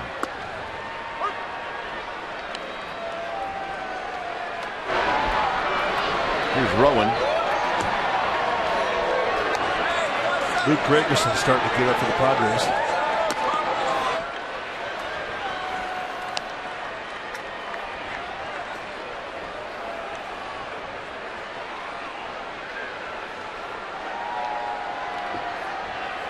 Rowan 1 for 2. Fouled at the plate.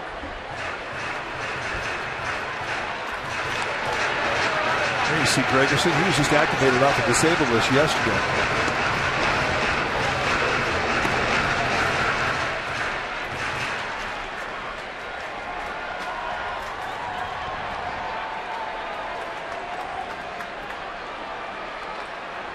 Mota in the bullpen. Rowan trying to reach for Chris Stewart. And Rowan is going to be out swinging on another pitch in the dirt.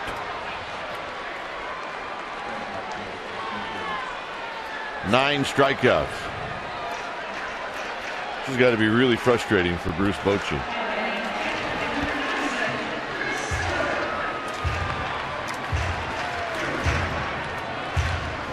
Well, I don't think there's anything that will try the patience of a manager more than an offense that is sputtering.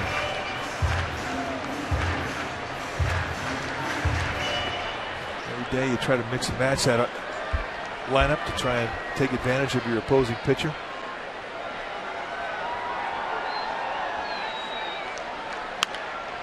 Stewart, little pop-up out to second base, and that'll end the inning.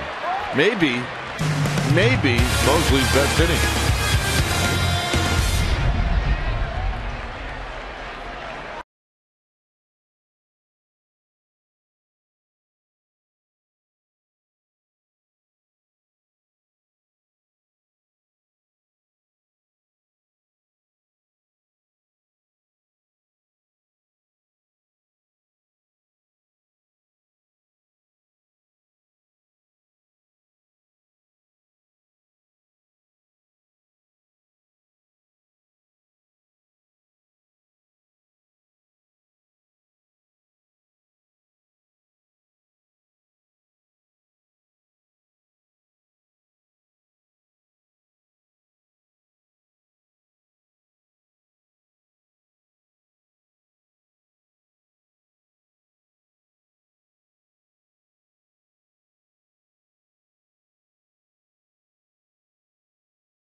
Sportsnet Bay Area, it'll be Corey Lutke against Barry Zito, and that'll be the final game.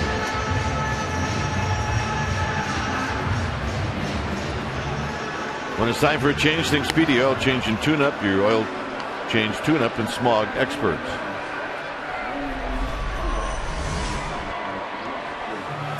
New pitcher for the Giants, Guillermo Mota. 29th game that he's come into this year. These are his numbers. 22 on a win-loss record. 4.50 ERA. 1 save. That was last Saturday night in Detroit. 35 strikeouts in 42 innings.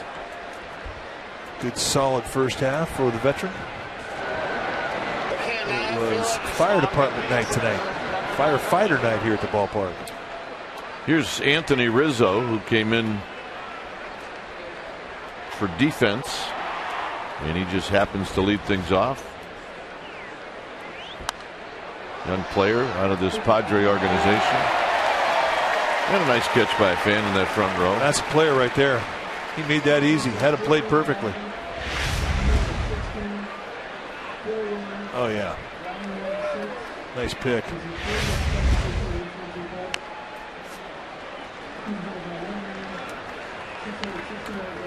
Before the game today, we had the firefighters bagpipers band, and they were good. They were really good.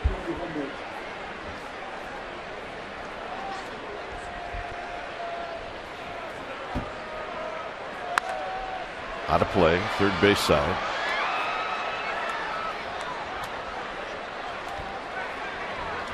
Oh yeah.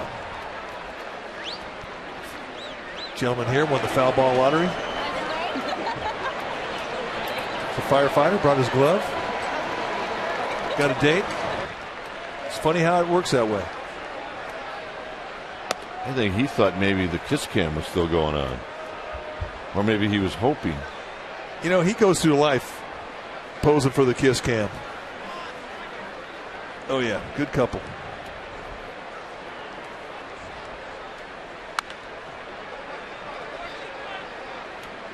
Rizzo digs that one out to see another pitch.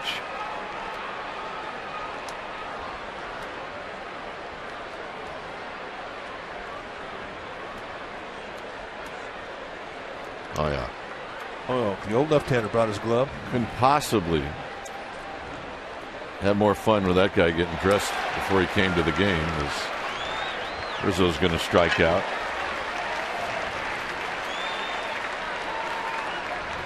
Oh yeah, he's got the pins, got his eye black. I mean, do you think he said to either his wife or his girlfriend or date, "How do I look?" Do you think she said, "You look great"? Yeah. And that's what capped it off right there, the glove. And then he said to her, "Oh, but hey, don't forget to put the panda lid on before we leave the house. And get the bow out." Gamers. And it's going to be sunny out there, so make sure we take our shades. Gamers. Hit up the middle. Crawford will spin and throw, and they got him. Nice play. He's good. It's been a joy to watch Brandon Crawford with the glove ever since he's come up to the big leagues. He locked into the comfort zone with that glove the first day he put it on. Just a nice 360, very relaxed little flip throw. Had plenty of time. Sends Hudson packing.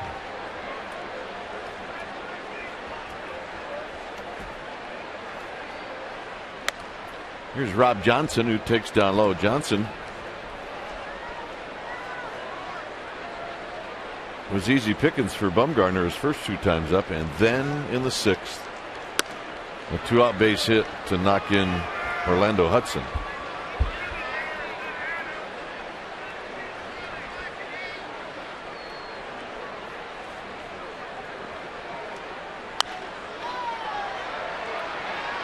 Down the right field line, and it's going to be a bounce out of play.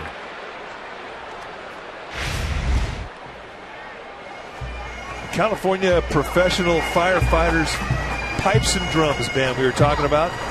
Full regalia, came out, and they were fantastic.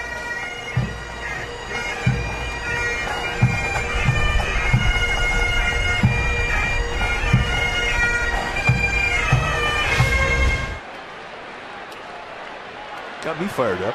2-1 pitch to Johnson. Swinging a foul back, 2-2.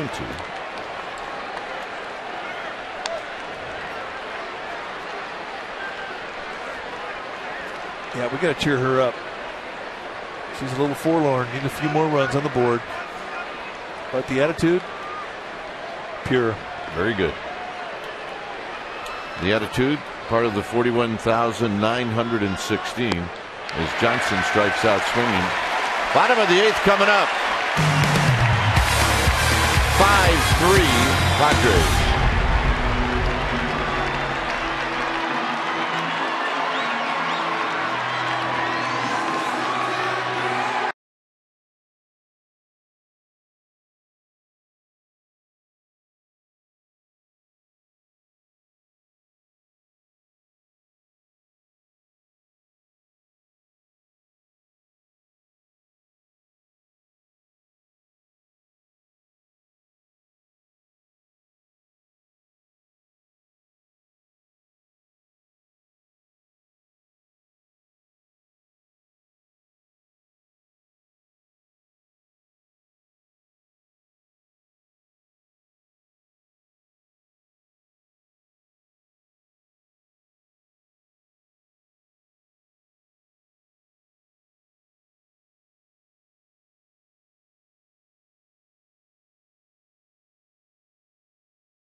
To task tomorrow for game 4 of this 4-game series. There are still seats available here. Go to sfgiants.com. Get out here. We need you. We're having fun. Catch it out on the CSN Bay Area at 6:30 tomorrow. In case you can't get out here. Everybody's dancing, singing. The only thing missing are a few more runs. Padres 5, Giants 3. Bottom half of the 8th inning.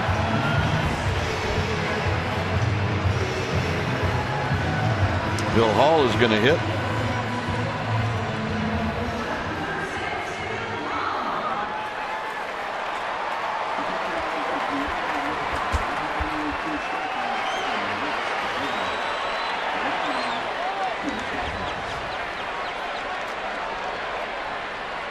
Hall takes a strike.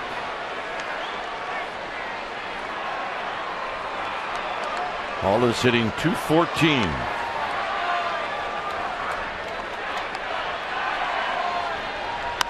Hall hits a high drive into center field. Mosley back in that corner, and he makes the catch. 1 out. Now, Mosley plays a pretty deep set center field, but even so, I mean, he had to have a good first step, and he did. He can cover some ground, folks.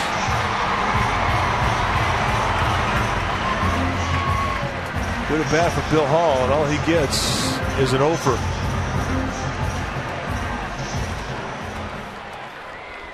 Check out Sportsnet Central tonight, right after the Giants postgame. Here's Andres Torres, the last base runner for the Giants. Torres doubled in the 5th.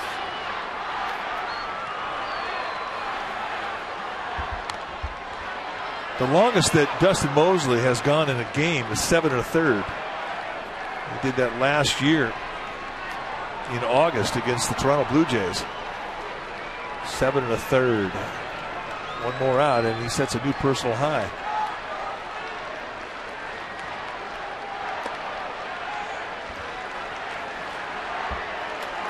Torres with a pair of doubles. See Mike Adams finishing off his pitches in the Padres bullpen.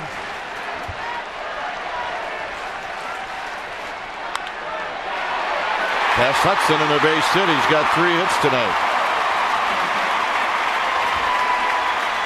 Also made a great catch tonight. And a great catch.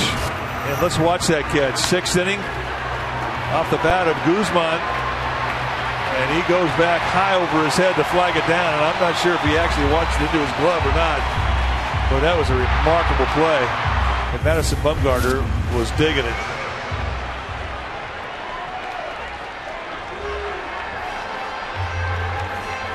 Bud Black out.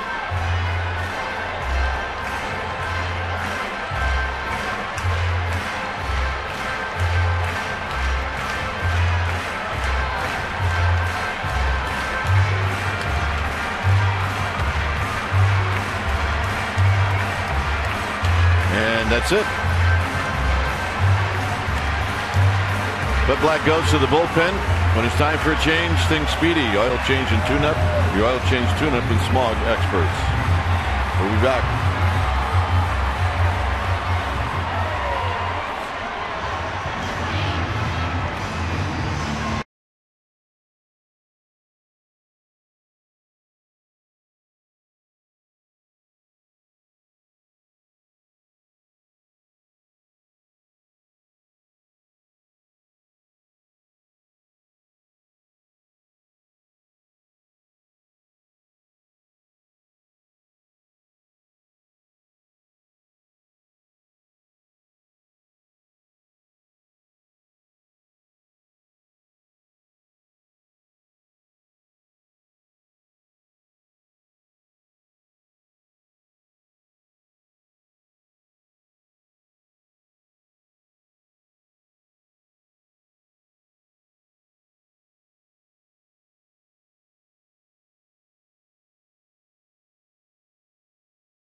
Game.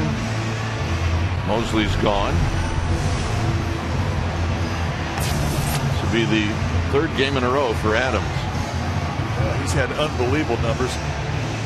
3-1, 1.14 ERA, 41 strikeouts in 39 1/3, 26 base runners, 21 hit and 5 walks allowed. 4-pitch pitcher. He'll go low to mid-90s with the fastball, and everything he has got movement. Curveball, slider, changeup, and a feel for the strike zone on both sides of the plate with everything he throws. Sergio Romo joined by Brian Wilson in the Giants bullpen.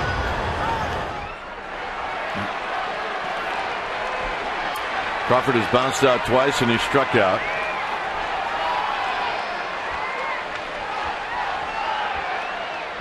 Torres, 2 doubles and a single. He struck out looking in the 3rd, but a good night.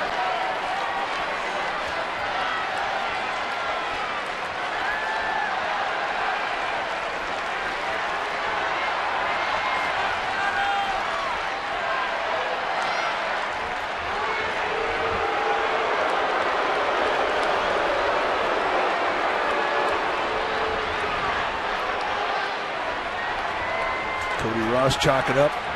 It's a great time of day to be in that dugout. You look down the bench and everybody who can has got a bat in his hand.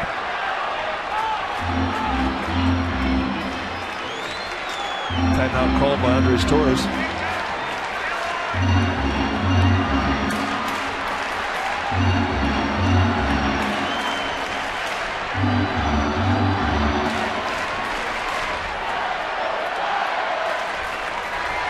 So here's Crawford facing Adams.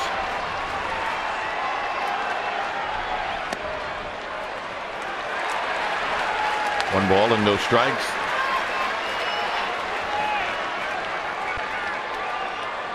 Defense set up with Maben a little towards left center field. The alley is in just to the right of straightaway center.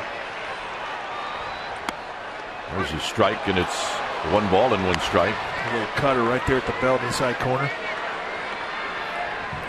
One thing with that is when he can give you a lot of movement, a lot of different looks, a lot of different speeds. Not an easy guy to get time to.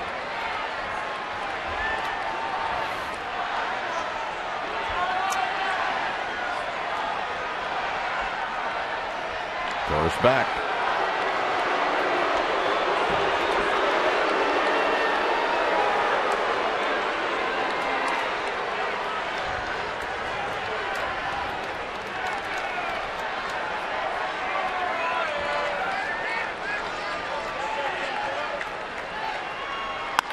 Base hit. Torres is going to motor to third, and Sandoval's coming up. Well, Brandon Crawford took that at bat like he's been in the big leagues for 10 years. He did not look like a rookie in that AB. Elevation, and he burns him. A mistake the location from Adams. And look at the balance through the swing.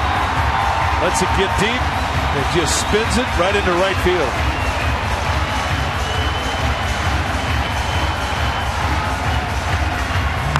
And Andres Torres, after he lets it pass, an easy take of third.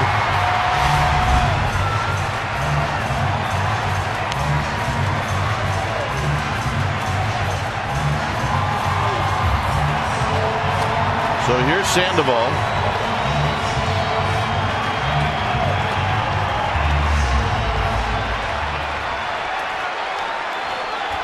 Sandoval is 0 for 2.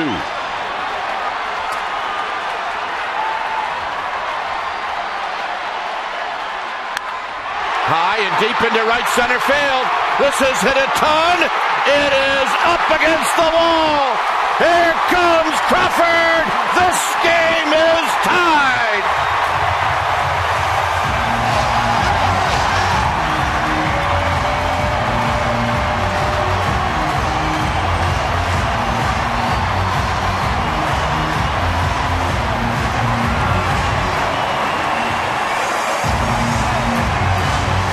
Giants caught a break that ball did not bounce into the stands. It was not a hanger.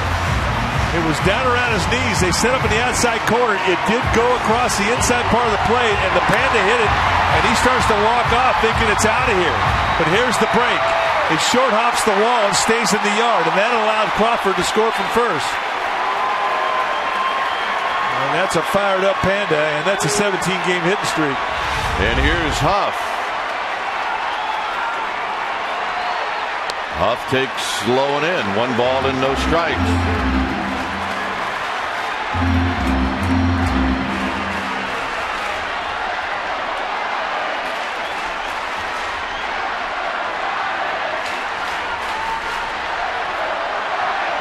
Huff 0 for 3.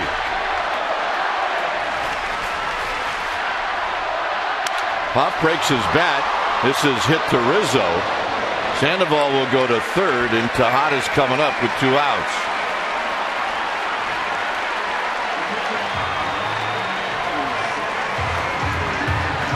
So here's the former Padre. Former Padre who's been swinging it well. Looking for his first hit tonight. But he has had good at-bats for the last couple weeks.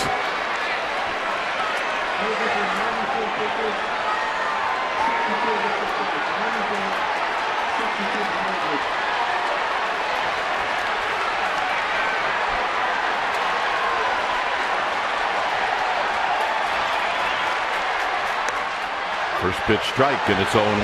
That's a gift right there. That is definitely a pitcher strike.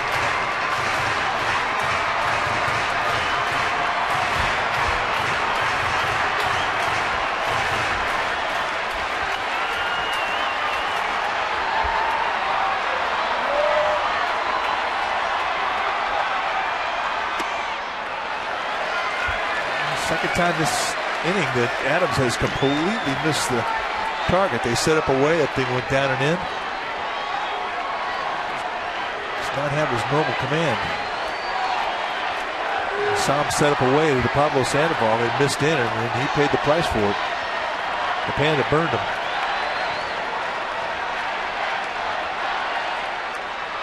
Tejada out of play down the right field line. It's now 1-2.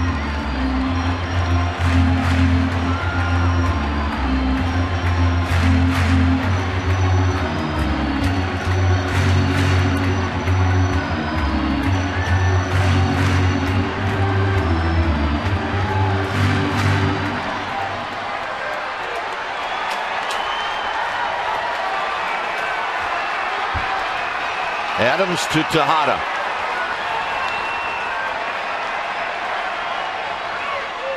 On the ground to Bartlett. And Bartlett will make the play, and that'll end the inning. Sandoval's hit ties it up.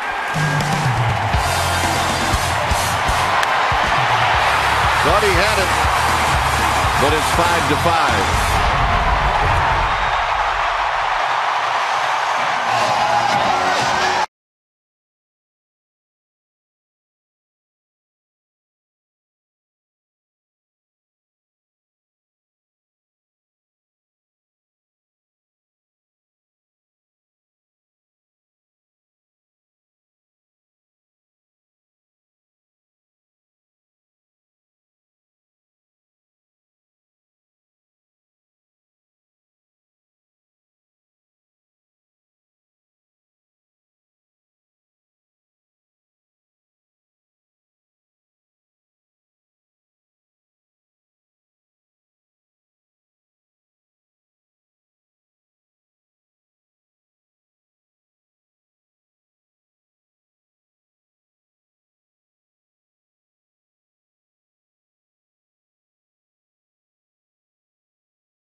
Will face Brian Wilson, Venable, a pinch hitter.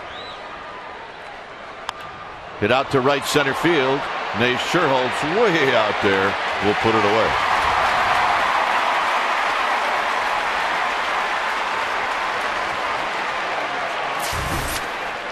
Check out the numbers for Brian Wilson. 24 saves and 28 opportunities. 6-1 with a 3.03 ERA. When it's time for a change, think Speedy Oil Change and Tune-Up. Your oil change, tune-up, and smog experts. Last time he was in a ball game was last Friday in Detroit.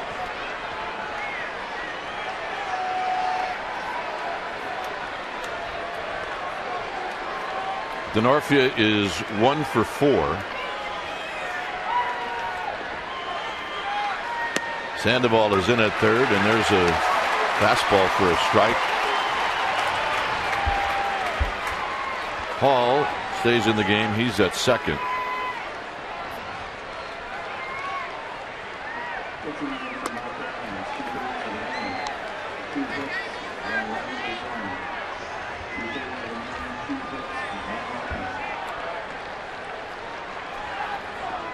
Bartlett on deck. 1-2. 96, two-seam gas. He's got his fastball. See Bell, the closer on your left, Luke Gregerson on the right. Padres take a lead, Bell will be in. If they don't, Gregerson will pitch. Slowly hit. A test for Hall. Not in time.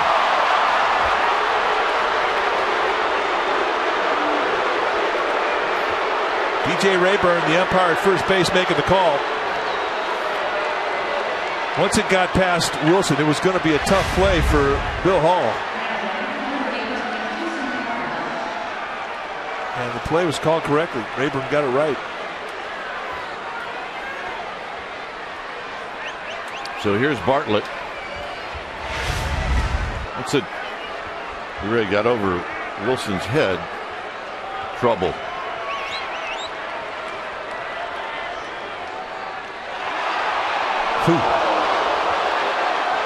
Close. Brian Wilson can do a lot of things to help himself out, and holding runners on with a good pickoff move is one of them. He threw that thing from down below his belt and almost got Denorfia.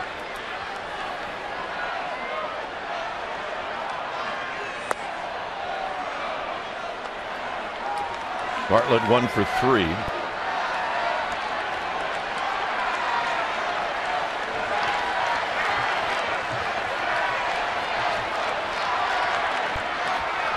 Check that runner.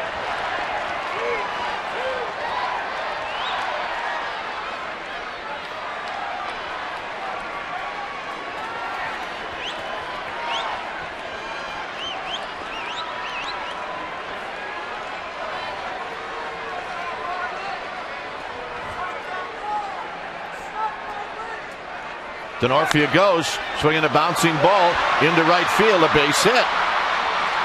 Perfectly executed hit and run.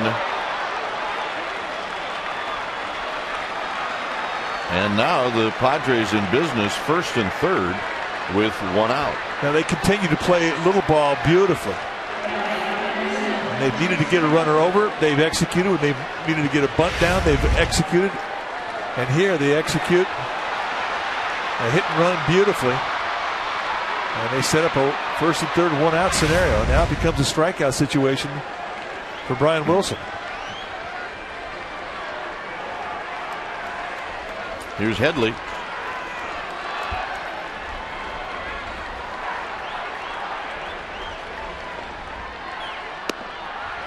No balls and one strike.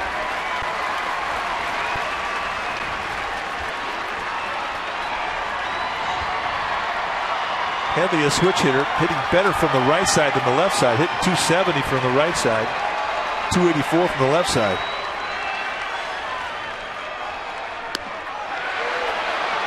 Just missed with that two-seamer.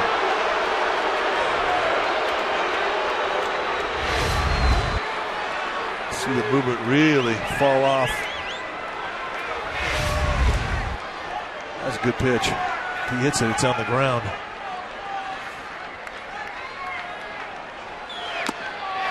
1-2. 94 came right back, same location, same pitch, and a swing through strike. And he's pitching for the strikeout right now.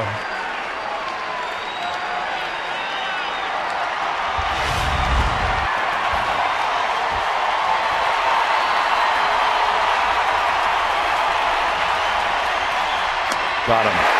Oh, he just blew him away. I mean, that's just an elevation with the fastball, but I mean, a no respect. 3 fastballs in a row. See you later.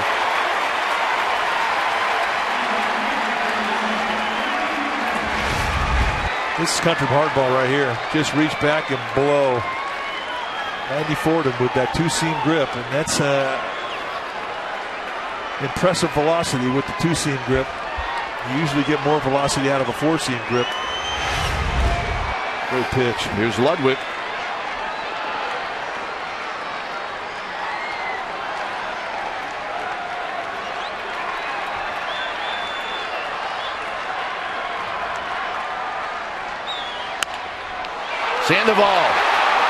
Sandoval got him! Wow. What a play by Sandoval to give the Giants a chance to go home. It's 5-5.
To Pablo Sandoval. Boy, when you absolutely have to have a player make a play, it's right now. With the go-ahead run 90 feet away, Pablo Sandoval goes to his right, spears a backhander, straightens up, and shoots down Ludwig. And there you see Brian Wilson and Bruce Bochy acknowledging the fine play. And that keeps the score tied. One more look. Ludwig hits a one-hop bullet right to Sandoval. And Sandoval did not have a lot of time. Just a spear-high backhander and very quickly to his feet. And a perfect strike to Huff. And this is the reception he got when he got back into the dugout. It was live, trust us. So it'll be Gregerson now with this crowd fully into it. Now Luke Gregerson, when it's time for a change, think Speedy Oil Change and Tune-Up, your oil change, tune-up, and smog experts. These are his numbers through 30 games, 2-1 with a 2.63 ERA. He just was reinstated off of the disabled list yesterday and had a strained oblique. But he's got big-time sink and one of the best sliders in the game. Not an easy guy to lift. Does not give up a lot of home runs. Well, it's Nate Sher Holz to lead things off here in the bottom of the ninth.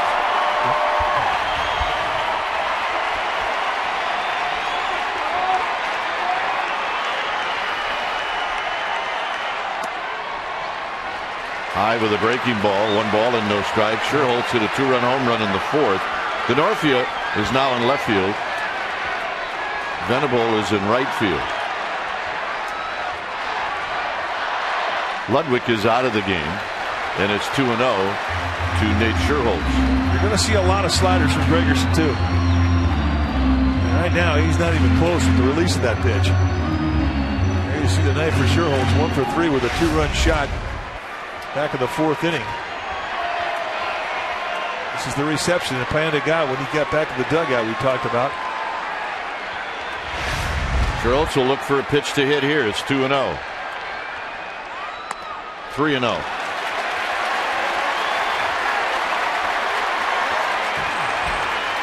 And Rowan on deck. May see him green light here. 3-1.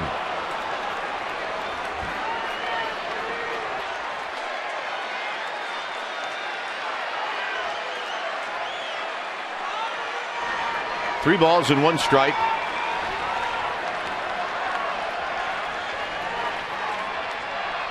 Sher Holz pops this one down the left field line and out of play.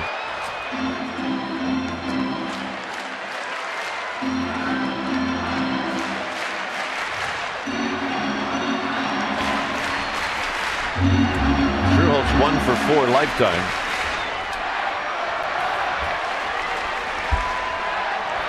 So now it's 3-2.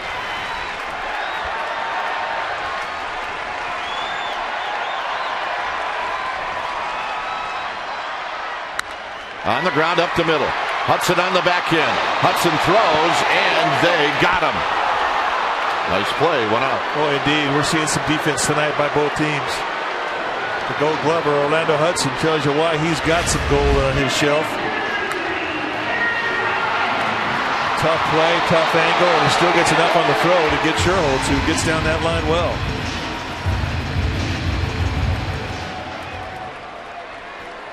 Beautiful play. Here's Rowan. Rowan is 1 for 3.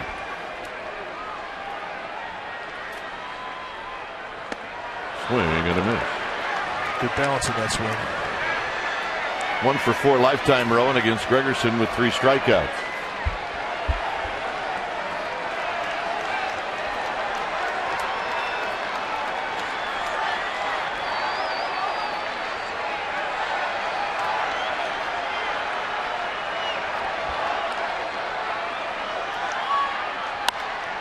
Popped up right field, shallow right field for Hudson. 2 outs.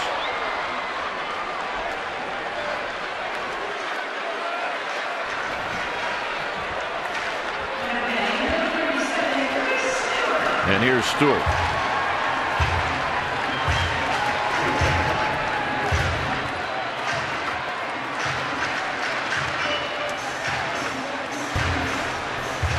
Stewart has popped out twice and he's bounced out.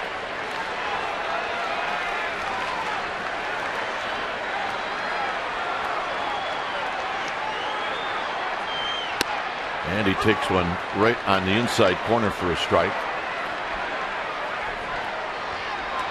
Chris Stewart, who has never hit a big league home run. Down the left field line, and it's caught by Denorfia, and that'll end the inning.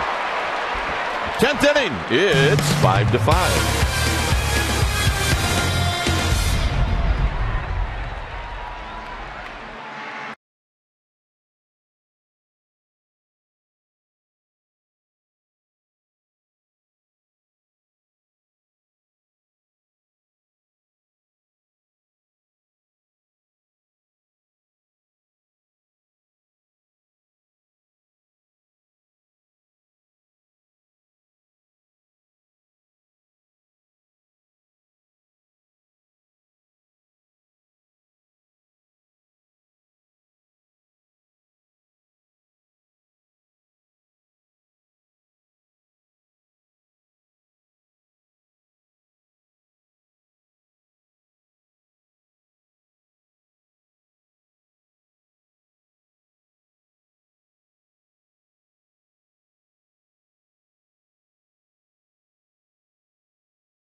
Some of the exciting plays here at the ballpark tonight on the 6th of July.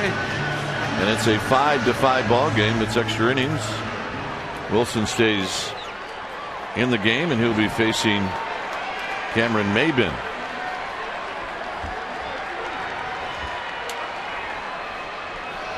Maybin 1 for 4. He tripled and scored in the 4th.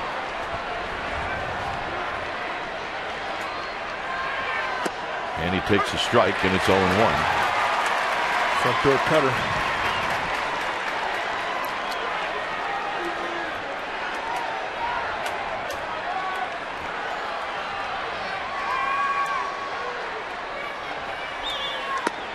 Outside corner, 0-2.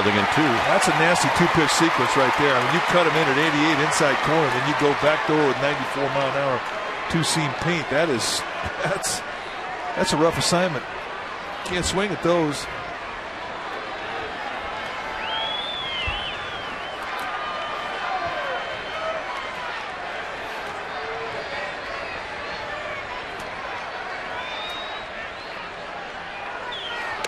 Very high. Bit of an overthrow. 1-2.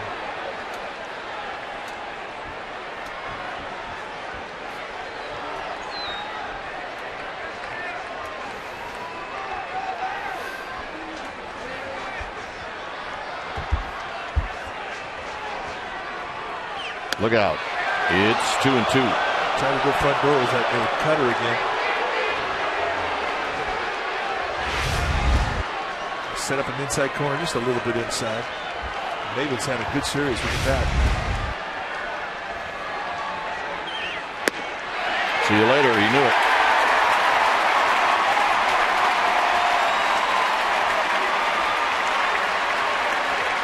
Oh yeah, he's feeling it.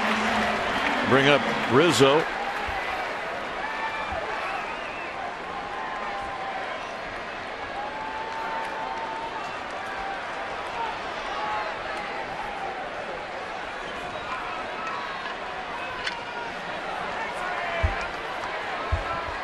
Rizzo faced Mota and struck out in the 8th inning.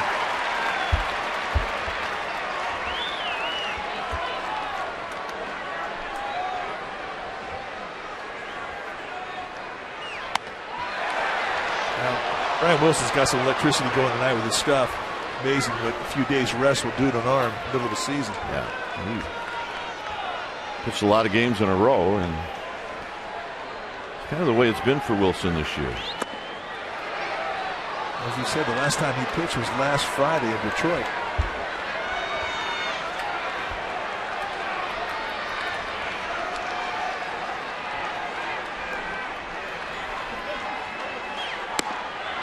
Two and two. He's just carving up the strike zone right now. There's a lot of strikes being called in those corners, and the punters aren't swinging at it.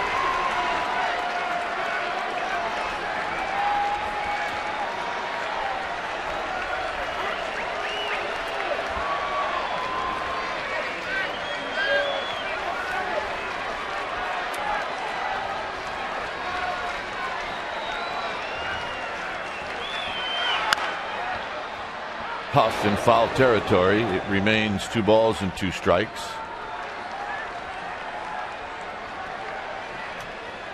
Huff not exactly on the line, but maybe about 3 good steps off the line at first.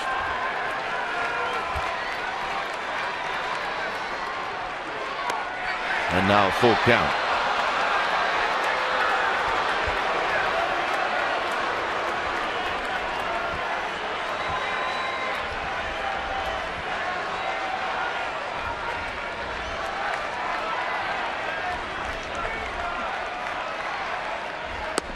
Got him. That's as nasty as you could throw a front door sinker. 94. And Rizzo just locks up on it. And the movement comes right back in the zone. And Jeff Kellogg says, looks pretty good from here. I guess you earned that one, right? Yeah, that's a pitcher's pitch, no question.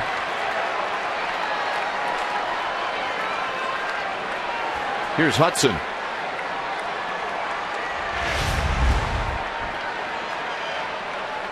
Hudson takes a strike. I do know this. You see that last pitch called a strike, and somewhere in this stadium, some Bumgarner's watching the TV. Well, he's here. He's thinking, I didn't get that pitch. That'll just roll foul. It's a quick 0-2. When you're an all-star, you get a few more corners, I guess.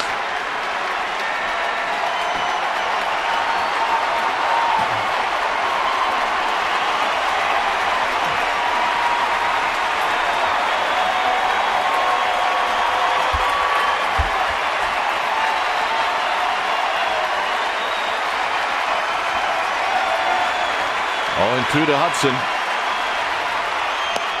Hudson started to go. It's 1-2.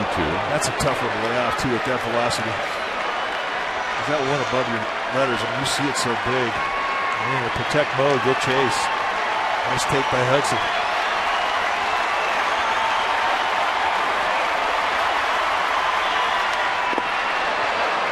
Off his thumbs, it stays 1-2. That was severely in the kitchen of Orlando Hudson. You got to give Hudson credit. Usually there's about 12 pieces of wood laying at home plate, but that didn't even come close to breaking his back.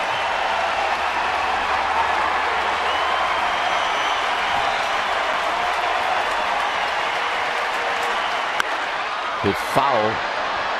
Every once in a while we'll see a shot of a fan, and I'm telling you, it's the Giants version of the Beta Breakers. And it's here every night. It's the best. They are. Having fun. Every night.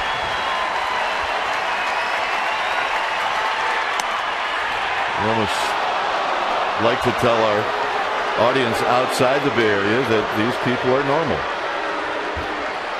They're having fun. Life is good. This guy's a doctor. His wife's a lawyer. 2-2 pitch. Got him, and Wilson strikes out the side. Bill Hall will lead it off.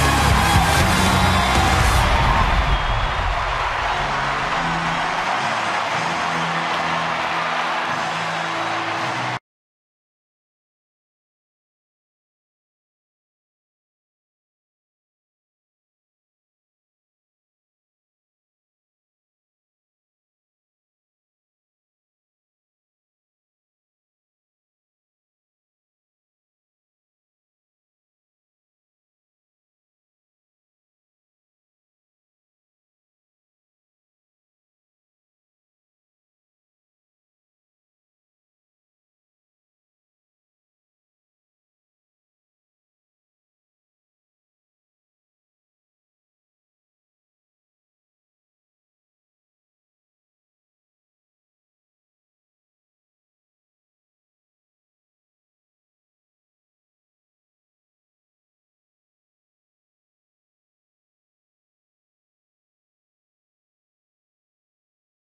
after post-game live. You'll see it right here on Comcast Sportsnet Bay Area.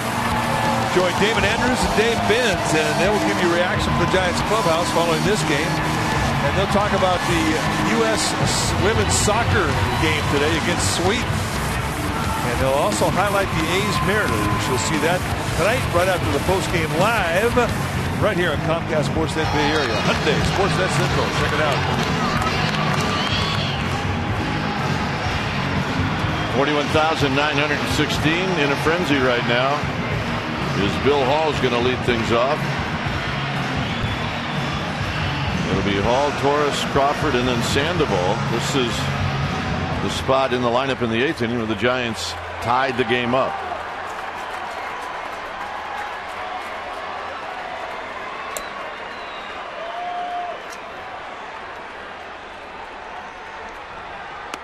Hall hit a fly ball to deep left center field that may have been tracked down in his only at bat.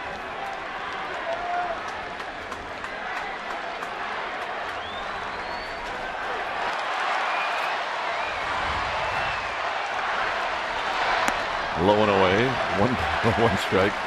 Jim Lynch, our director, it took him 2 innings to find the normal guy. There he is. Guy with a tie. 1-1 to Bill Hall. 1-2 to Bill Hall. It's a good tight slider right there at 85 miles per hour with good nasty bite. And Gregerson will throw that pitch a lot. I don't blame him. It's a good one. It's coming again. And Hall chases again. 1 out. Here's Torres.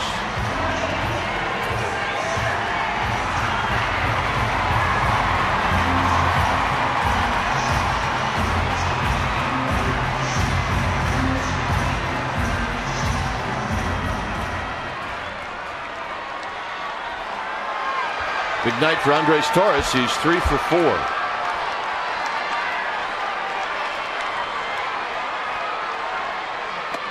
One ball and no strikes.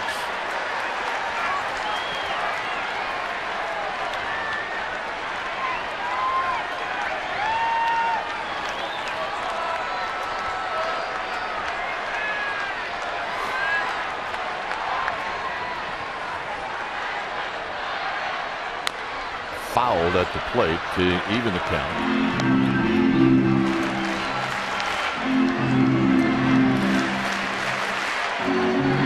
Crawford on deck. We're in the bottom of the 10th inning.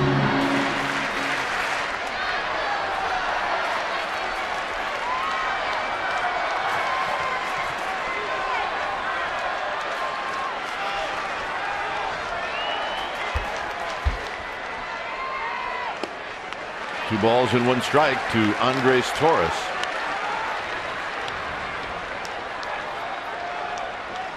Activity in both bullpens. Sergio Romo, the right-hander, down in the Giants bullpen.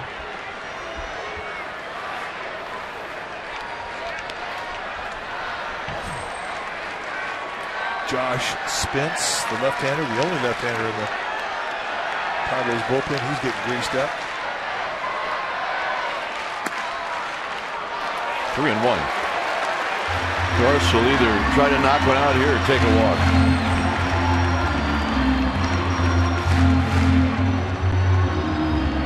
Bumgarner started this one. He wins 6 innings.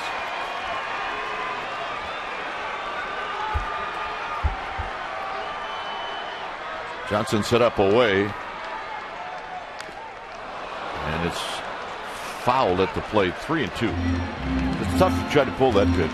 Yeah, 3-1 sink, big time movement at 88 miles per hour going away from him.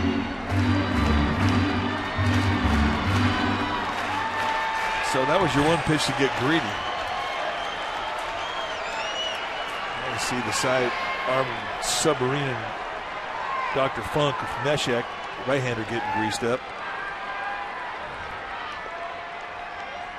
Got him. So a good comeback from Gregerson. He was down the count 3-1 to get the strikeout. Here's Crawford. Crawford, a huge hit in the 8th inning as he singled.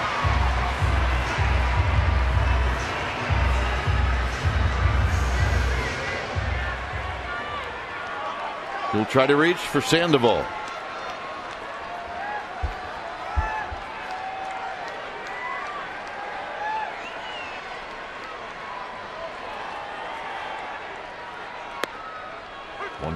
No, make it no balls in 1 strike.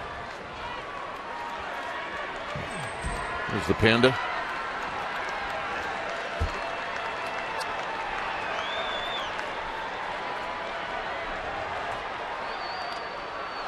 Picks off of Johnson.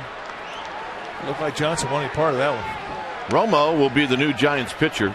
He is in the bullpen. If they need one. If they need one.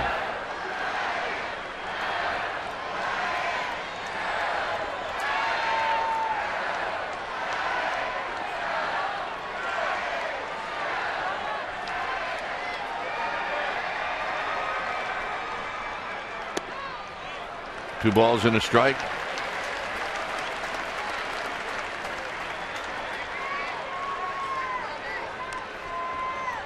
Well, Wilson's got to feel pretty good about how he threw the ball tonight. 2 good solid innings, 4 strikeouts, a couple of hits.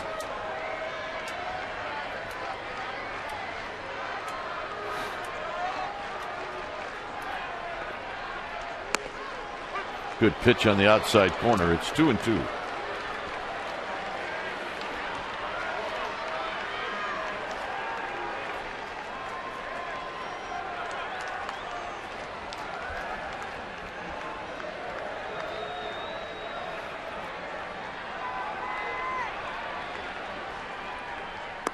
And Gregerson, like Wilson, strikes out the side. We'll go to the 11th.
Change things. Speedy oil change and tune-up. Your oil change, tune-up, and smog experts. The numbers for Romo through 38 games.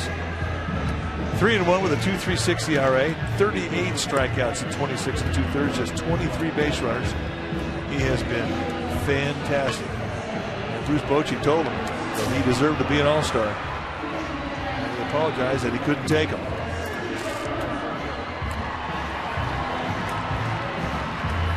Burris is in at second base.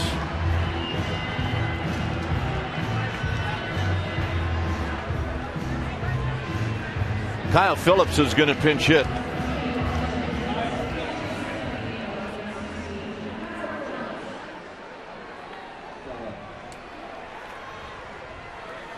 So it'll be Phillips, a left-handed hitter, then Venable,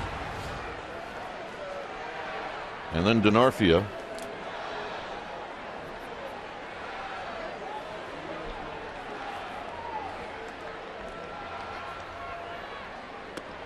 And a strike on a breaking ball.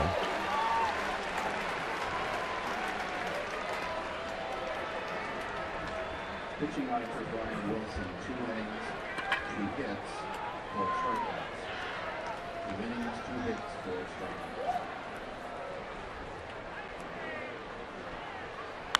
Phillips drives one to left, but Rowan's got room. And on the second pitch of the 11th inning, Phillips is retired.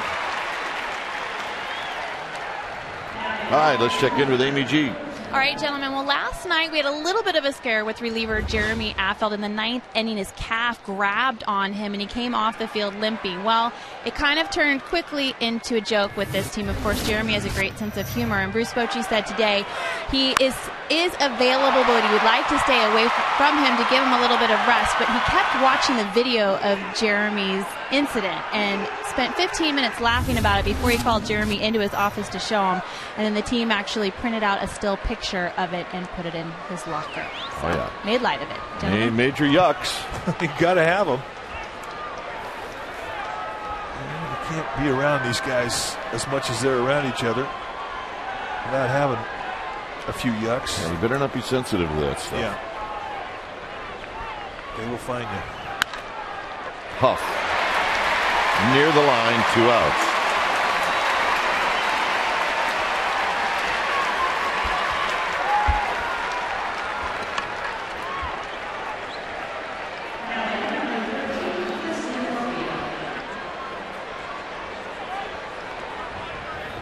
Here's Denarfia.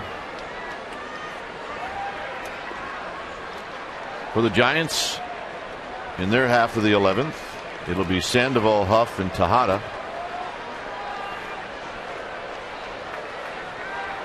Check that, Burris, I beg your pardon. Burris will follow Huff, as there's a strike.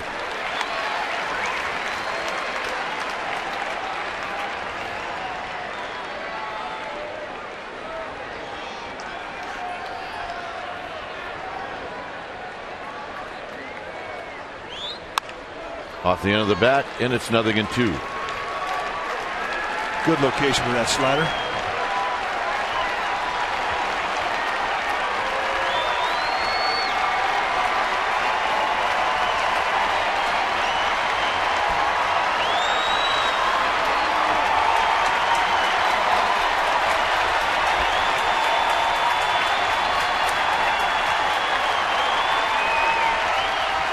Got him.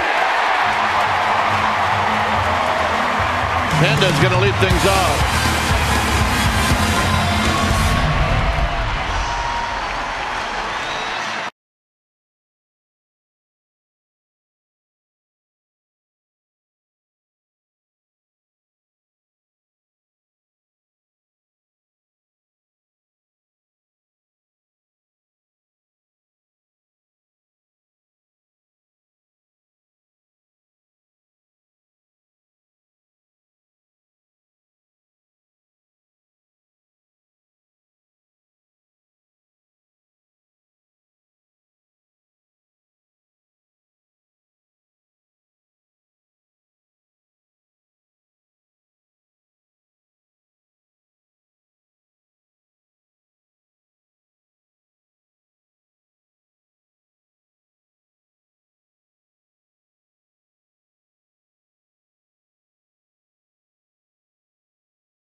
It takes for us to make those signs.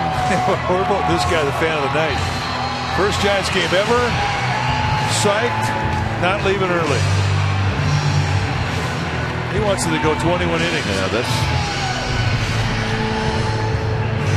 Did you see the lefty? Josh Spence. Native of Victoria, Australia.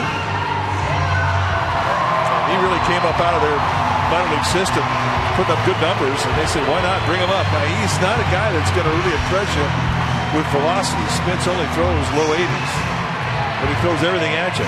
Fastball, slider, changeup, and his changeup is legit. It's a good one. 2/3 of an inning on Monday. Issued a walk.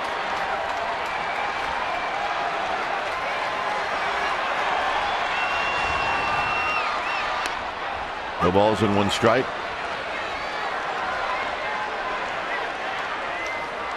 Phillips now behind the dish.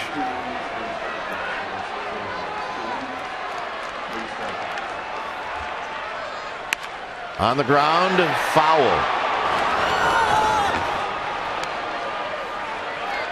Now, the 8th inning, it was Pablo Sandoval who stepped up. And with 2 on, launched one, and he thought it was out of here. It short hopped the wall in right center, but it allowed Torres and Crawford to score. It made it a 5-5 ball game, and that was the big swing of the bat. And this place got very loud. Got him. Backdoor slider. Well, when you don't know a guy, it can be a rough AB. Well, especially when you get guys with good command. And in this at bat, Spence had a good 2-pitch sequence where he went inside with a breaking ball, and then he goes backdoor to ring him up.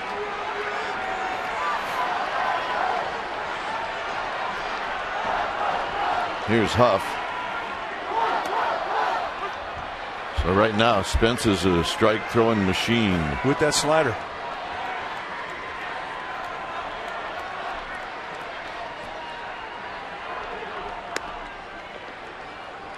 Emmanuel Burris to follow.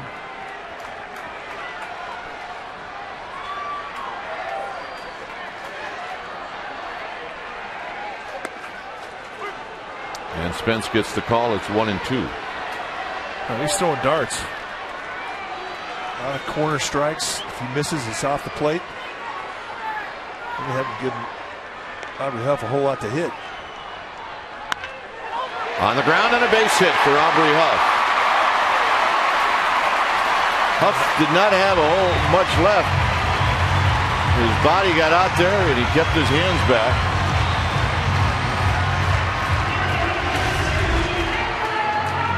Good 2-strike hit.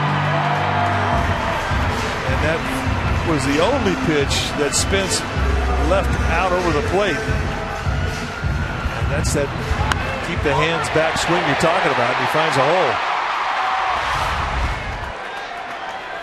Here's Burris. Burris batting for the first time.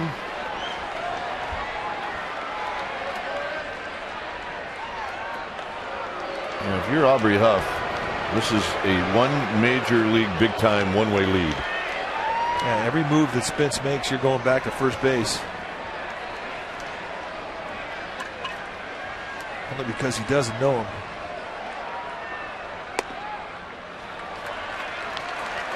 Burris, only 17 at bats right-handed. He's 3 for 17.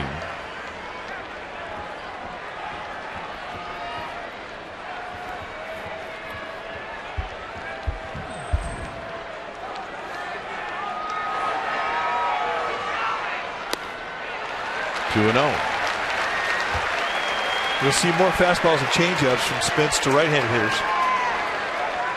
And if he gets ahead, he'll try and backdoor with that slider like we saw him throw to Sandoval.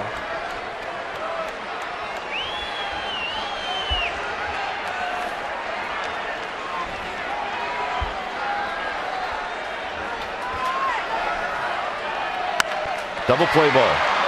Bartlett goes to Hudson. Hudson on to Rizzo, and it's a double play to end the inning. Here comes the 12th.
who pitched the 11th, will pitch the 12th.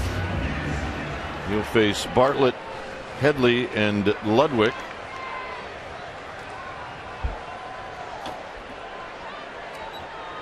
Arizona losers today in Milwaukee 3-1, and Colorado went down to Atlanta big in Atlanta.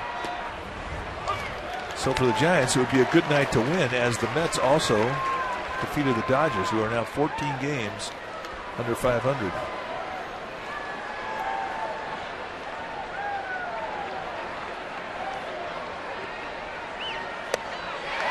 To Bartlett.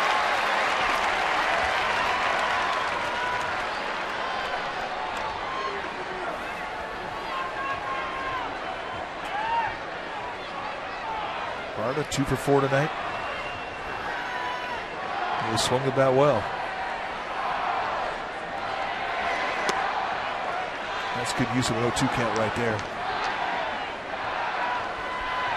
Romo can do some amazing things with that breaking ball. We've seen him go front door with it to a right-hander, establish a way throughout the at-bat, then go in late to that inside corner and sweep it, freeze him.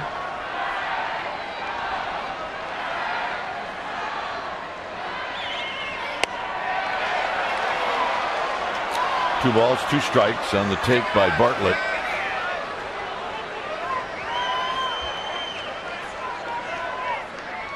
Giants bullpen tonight, outstanding.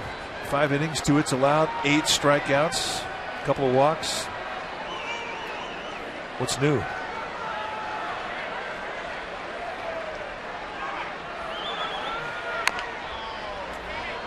That's top foul. It remains 2-2. This really is the battle of 2 great bullpens. 2 great staffs, period.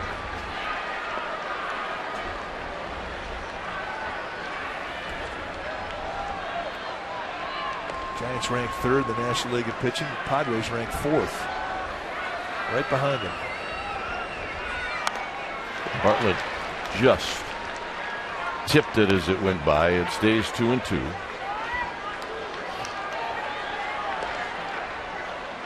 Giants ERA 3.26 as a group, which is phenomenal.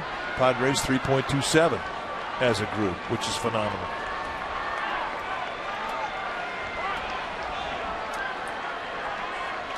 Romo started to go and stopped. It's 2 balls and 2 strikes.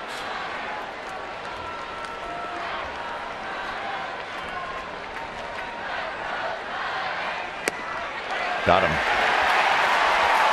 Payoff pitch with a backdoor sinker coming right across the inside corner at the knees. And Bartlett sent packing. It's movement he hadn't seen in the at-bat. He saw it outside early. He gave up on it, and look at the movement come back in the strike zone. See you later. Grab some pine. Here's Headley. Headley 1 for 3.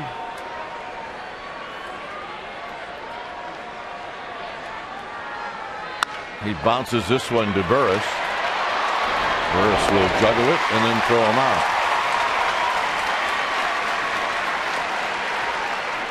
And that'll bring up Ludwig. Will not be Ludwig, it'll be Gonzalez.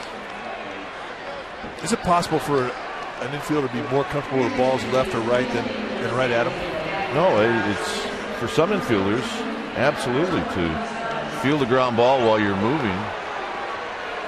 In a lot of ways, it's like the ball hit to a center fielder, the line drive hit right at you. It's the hardest play.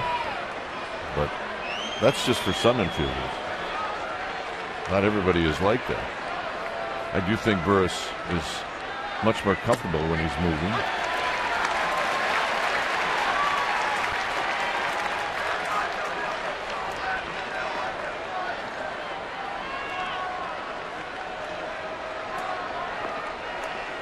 See the Padres bench. Nick Hundley, the catcher, is the only bullet they have left in the gun. Giants have Burrell, Cody Ross, and Eli Whiteside left. It's the bullpen where they don't have a lot of guys.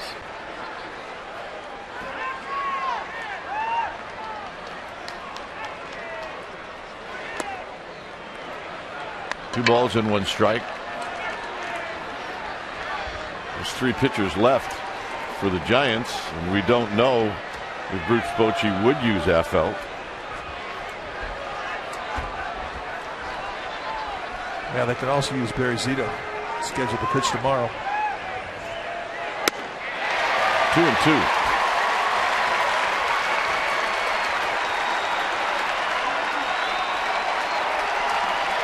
Javier Lopez looks like he's getting ready to go down and start chunking.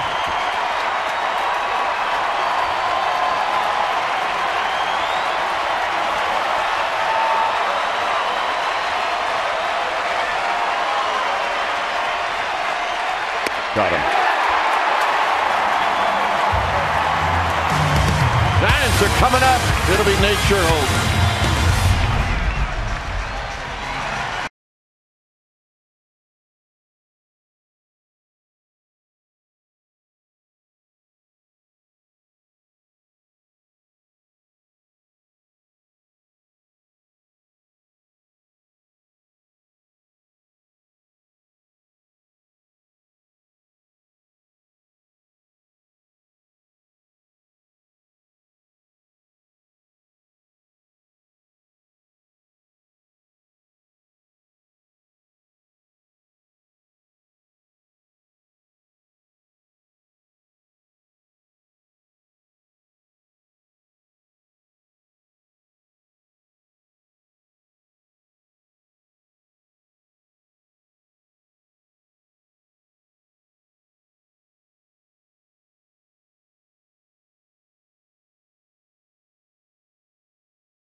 The 12th inning, new pitcher for the San Diego Padres. It'll be Ernesto Frieri, the right-hander coming in. When it's time for a change, think Speedy Oil Change and Tune-Up, your oil change tune-up and smog experts. And those are the numbers for Frieri in 37 games. He's been a workhorse, 48 strikeouts, gives you an idea what type of stuff he has. We saw him earlier in the series, and he got dinged for a couple of runs in game 1. Here's Nate Sher Holz. Nate with a home run in the 4th inning. That's his only hit. And he will top one foul. Hit the foul pole down the right field line. That was a 4-1 ball game. 3-1 count. Boom. 4-3 ball game.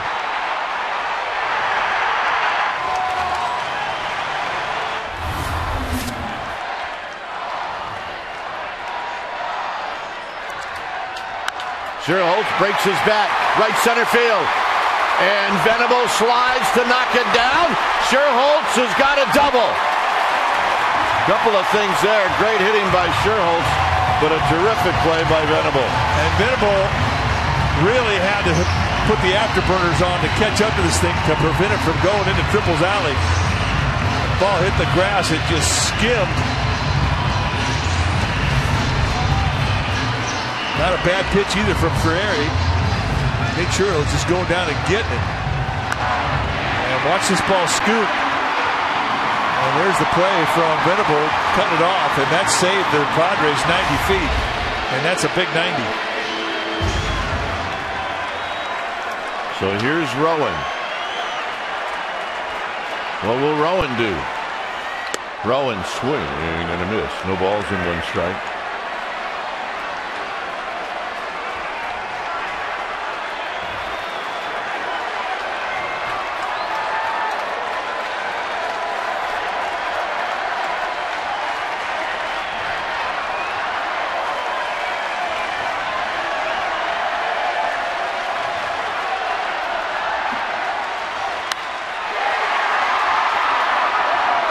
Holz will tag.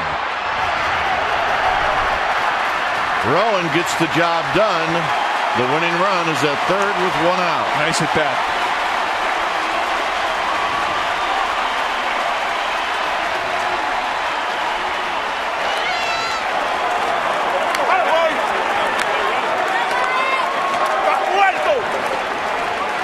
Cody Ross is going to be the hitter. And right behind him, Pat Burrell.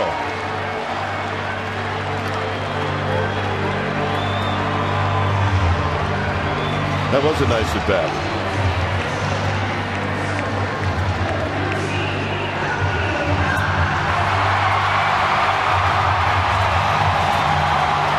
Now, Bud Black's got some options. He can decide who he wants to pitch to here. With one out, I mean, he can walk the next two guys. He can walk Ross and he can walk Burrell and set it up for Torres, but he would put in a force at every base, loading the bases with one out. And that's the conventional wisdom when you're on the road. But with the right-handed Ferrari out there and two right-handed hitters due to hit, Ross and Burrell, the decision by Bud Black is, do you want him to face the righties or load it up for the left-handed hitting Torres, who's had a great night tonight with 3 hits? Well, I think they may walk one, but not both.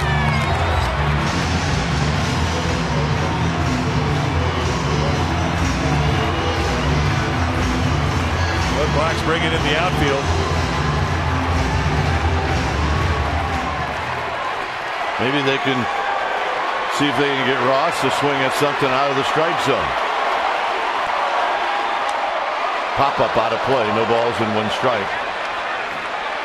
So a challenge right at Cody Ross, and he shot it straight back. Well, they set up in the outside corner. That thing went across the plate middle in.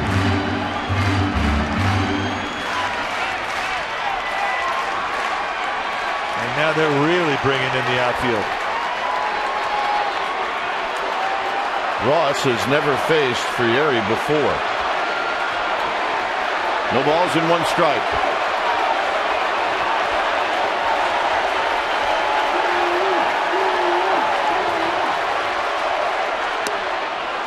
Oh, 2. Andy Fordham on the outside corner at the knees. Beautiful pitch, perfect location.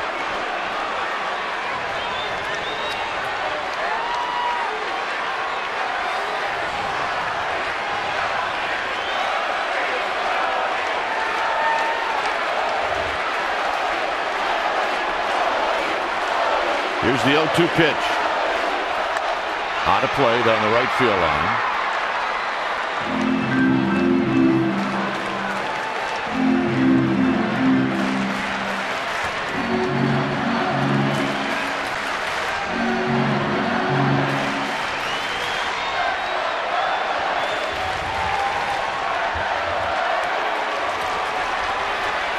Oh, 2.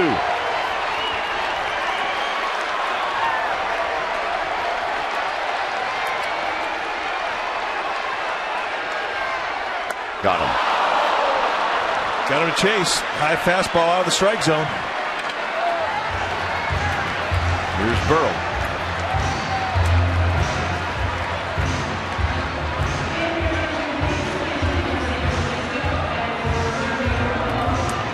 So Burrell's going to hit. He has faced Ferry before. He's 1 for 2 lifetime.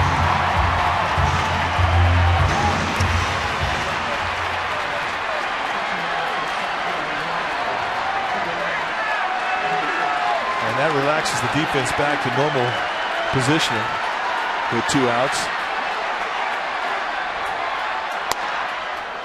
Belt high strike, and it's 0-1.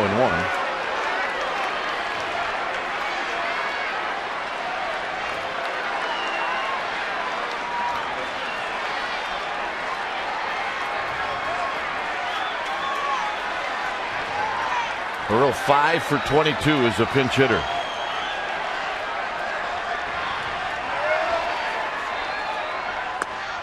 And it's 0-2.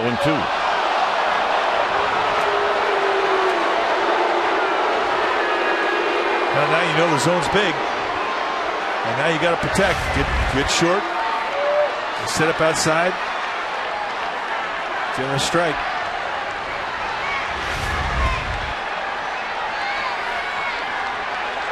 Well, see if they ask for the high fastball. It worked with Ross. Burrow out of play down the right field line. It stays 0-2.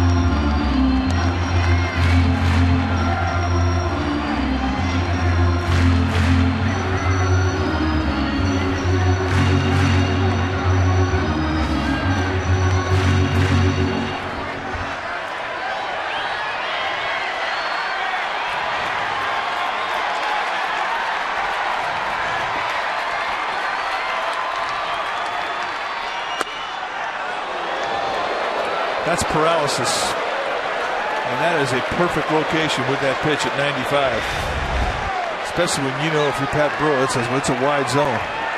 That is a perfect pitch. That's how you take advantage of an 0-2 count. Burrow's got an exceptional eye. One of the best eyes on this Giants team. And he can go 0-2 to 3-2 as good as anybody in the league. But you got to trust your umpire. And if you think that zone is big, which it has been in this at bat, those are kind of scary to take.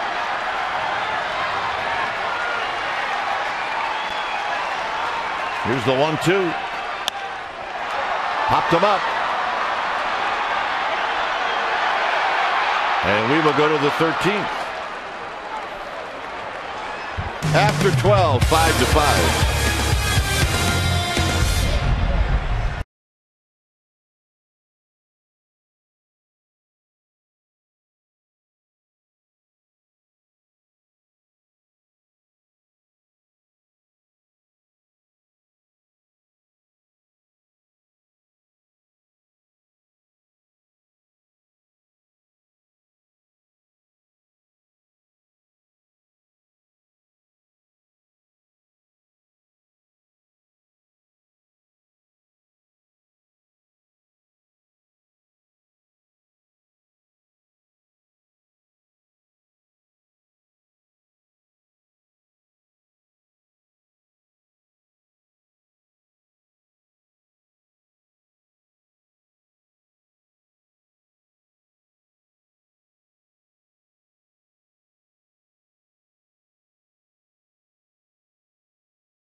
Sunday's game, a 5:05 start, is sold out, but there are still great tickets available for Orange Friday, July 8th, and for Saturday, July 9th, which is a 6:05. That's a new game time. Mark it down. And on that Saturday game, you can get Giants striped socks presented by PlayStation. So go to sfgiants.com and get your tickets. New pitcher for the Giants, it's going to be Javier Lopez. When it's time for a change, think Speedy Oil Change and Tune-Up.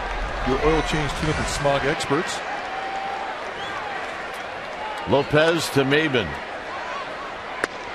And a strike and a breaking ball, and it's 0-1.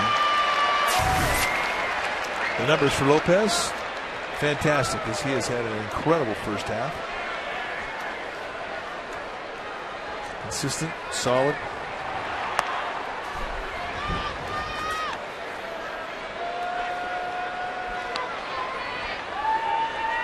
Eli Whiteside now behind the dish. It's 1 ball and 1 strike.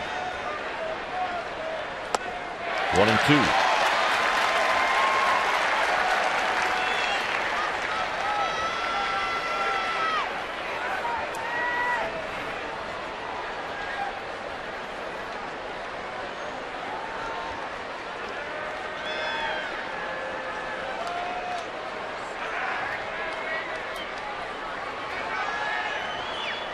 Got him.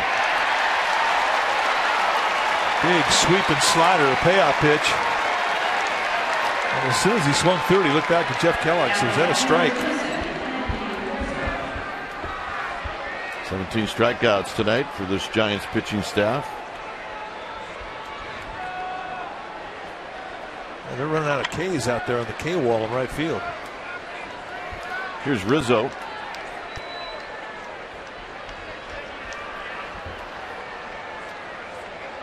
Gulls have arrived. Well, they must sense that the end is near.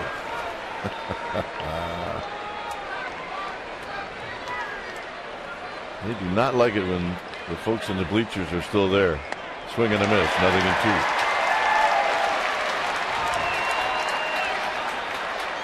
And a lot of them, you know what? They're unhappy. They'll let you know about it. Mine. I can hear him now. Well, they might just drop something out of the sky to remind you that they're not happy about it. And they're not bad shots either. Common occurrence here late in the game. Remember the one year with people out there with umbrellas? Yeah. Not a bad idea. 1-2 pitch to Rizzo. Hits this one on the ground to Huff. Huff playing the line, 2 outs. And here's Hudson.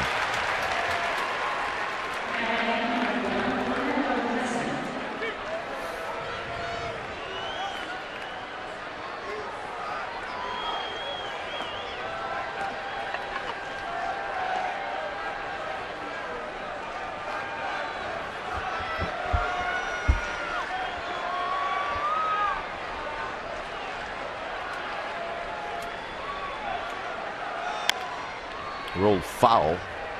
Hudson 2 for 5, a couple of singles. 11 hits for the Padres, 9 for the Giants.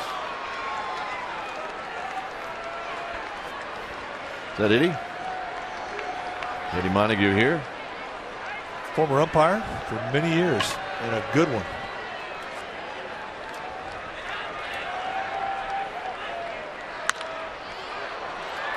Burris. Side retired. Andres Torres is going to lead things off. It's 5-5.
Oh yeah, he came prepared to battle with the Gulls. Yep. So these guys. Firefighters night here at the ballpark. Frieri stays in. He's facing Andres Torres. Torres pops this one out of play. Torres tonight is 3 for 5, a couple of doubles. He scored twice.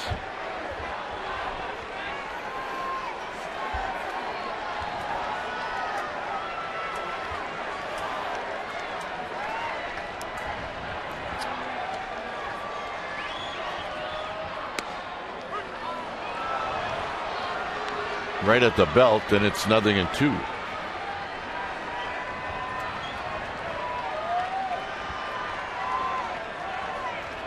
Torres now has to fight. 1 ball and 2 strikes. Well, happy birthday, Meat.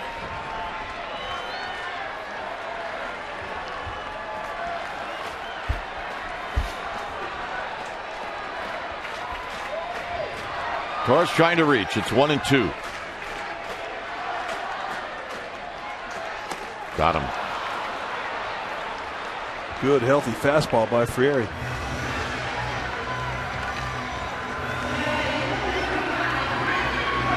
Here's Crawford.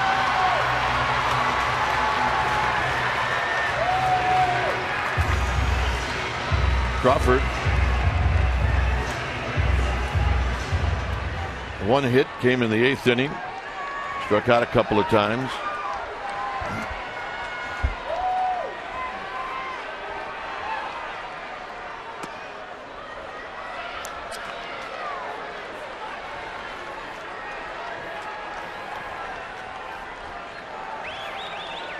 Crawford trying to reach for Pablo Sandoval. 2-0. He's got a pretty good eye, this kid. He will work you. That is something that impressed the Giants. When he got to the big league level, they didn't know about his eye. His teammates did. They knew about it down the minor leagues, but he brought it to the big leagues with him.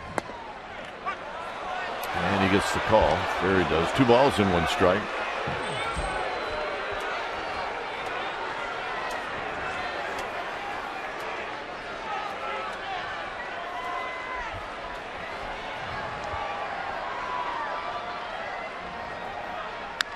Foul back. 2-2. He was on it. Good life on that fastball. Yeah, Frieri doesn't come out there naked. He's got good stuff. 4 pitches he can give you, all of them are good. Fastball will go low to mid-90s, and he can spot it both sides of the plate with movement.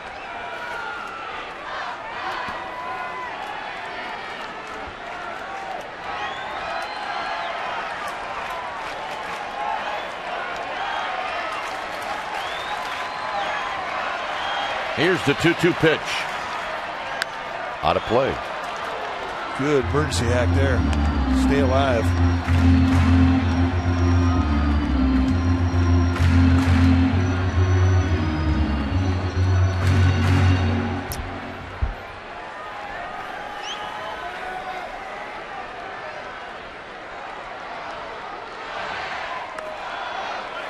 Three and 2. That's a great pitch, and that's a great take, folks. He had a 2-2 count. He had a pitch to go under the strike zone with. Gave his best back foot slider, and Crawford spits on it. Pooey!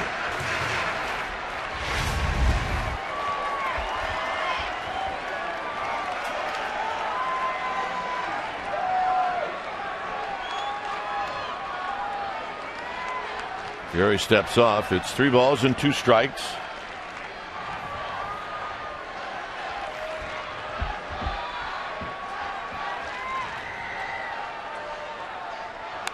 Ball back. Good at bat.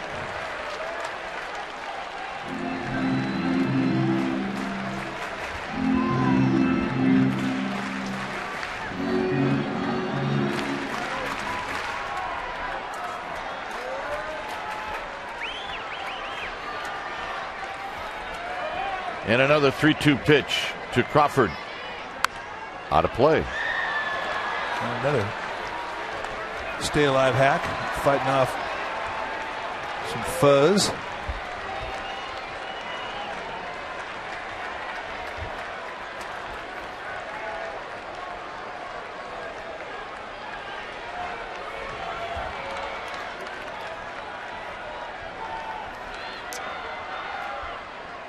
And a shot into right field.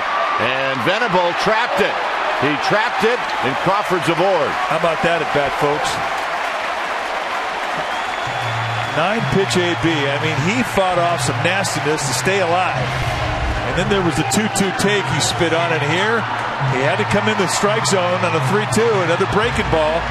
And look at the back leg, not fooled at all. He rips this thing, sinking, and it just does get below the glove of Venable, who makes a nice play to keep that ball in front of him. Well, here's the Panda. He's 1 for 4. He's had the big hit in this game. A double. And he takes wide. 1 ball and no strikes. A double for Sandoval in the 8th to tie the game.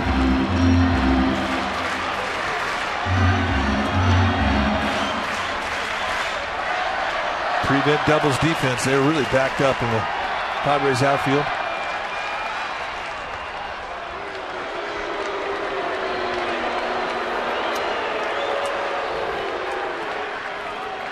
See how deep they just do not want that ball to get by him.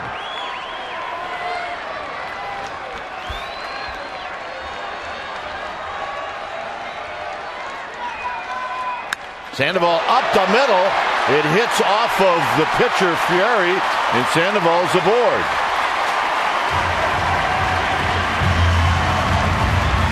Well, that really was a break for the Padres. As deep as Maben was playing in center field, it would have been a pretty good chance for Brandon Crawford to get to third base. So by hitting the foot of Fieri, it prevents Crawford from going there. That was not a hanger either. Pablo Sandoval just went down and beat a pretty good pitch. So Fieri no worse the wear, but the Giants do lose that extra 90 feet.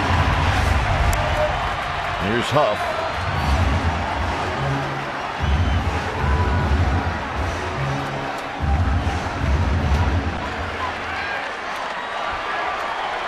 Huff 1 for 5.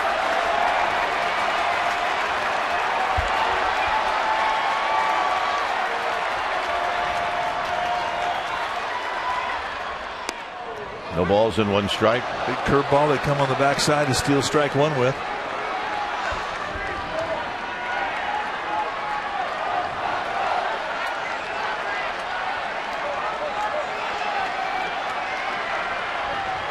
Crawford at second, Sandoval at first, and a rocket foul, heads up.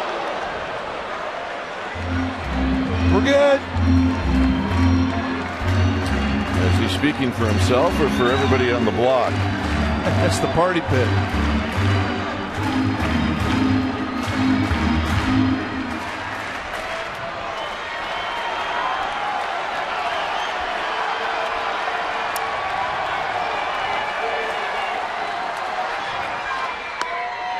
Got him. That's what he'll think about.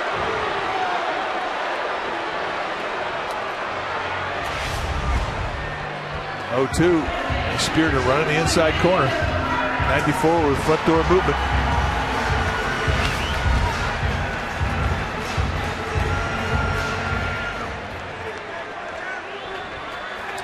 So Emmanuel Burris, his opportunity to send everybody home.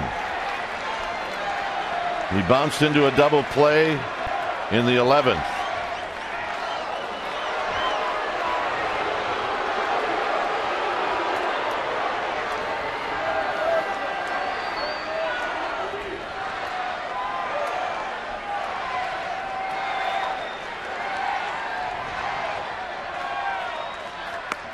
No balls and 1 strike.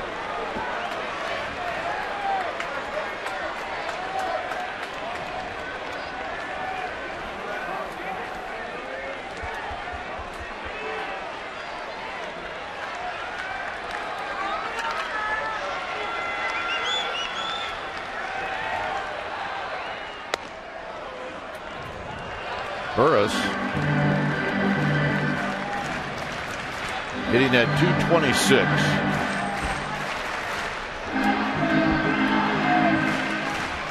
Yeah, he's had similar situations earlier in the month. and he cashed in on him. And he will give you a battle. Out of play. It's 1-2.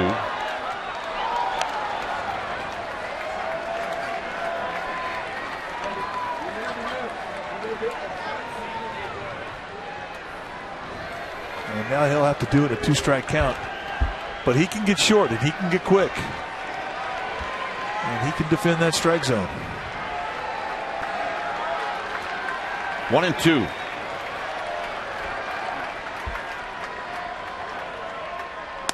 And Fury strikes out the side. Giants strand a pair. We'll go to the 14th.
Sets. Corey Lukey, the left-hander, taking on Barry Zito.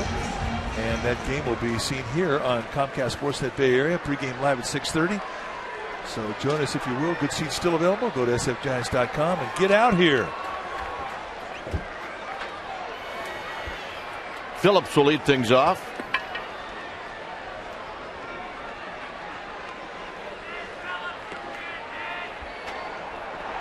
Phillips faced Romo in the 11th inning. And he had a fly ball to left field. See the bullpen comparison. Just amazing bullpen work. Giants, 4 base runners, 11 strikeouts in 7 innings. Padres not quite as good, but great.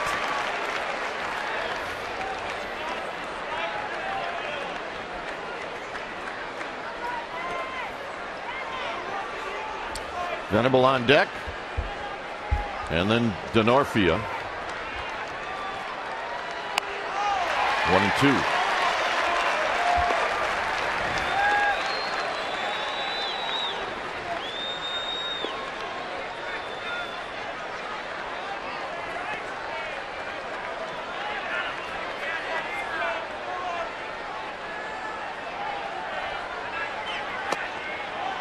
Two balls, 2 strikes is Lopez staying away from Phillips. 11 hits for both teams. 5 runs for both teams. The Giants have committed a couple of errors.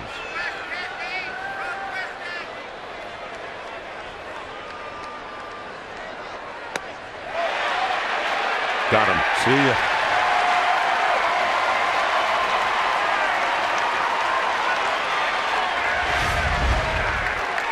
Did he go? Oh, yeah. Hits that ball, it's out of the ballpark. Can't go. That's 18 strikeouts now by Giants pitching tonight.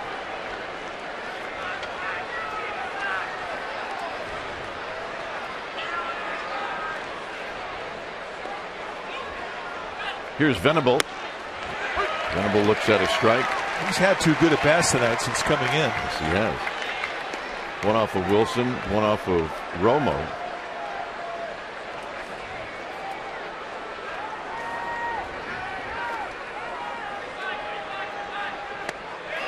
Oh, 2. So you really have to concentrate on defense. It's been a long night.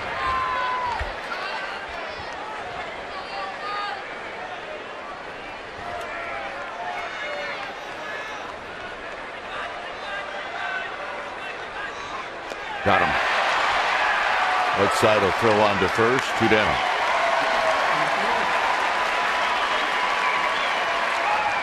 And that'll bring up Denorfia.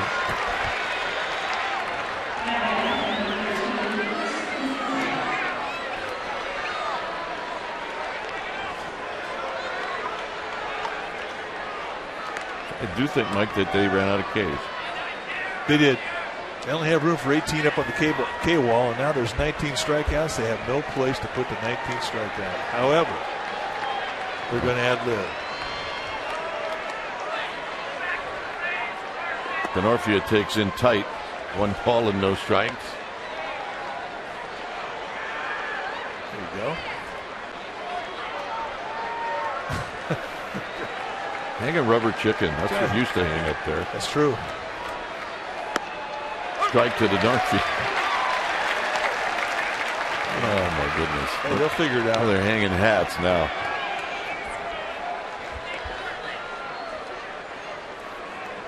Giants fans figured out a way to have fun with the K's tonight. 1 and 2. Denorfia is 1 strike away from a sombrero.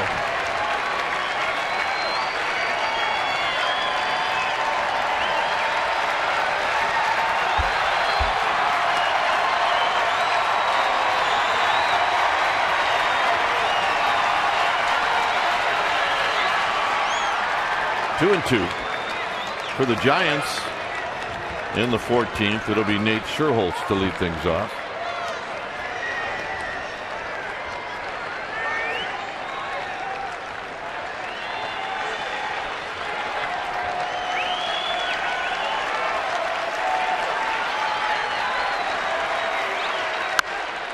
Into center field. Torres on the move. Torres makes the running sliding catch.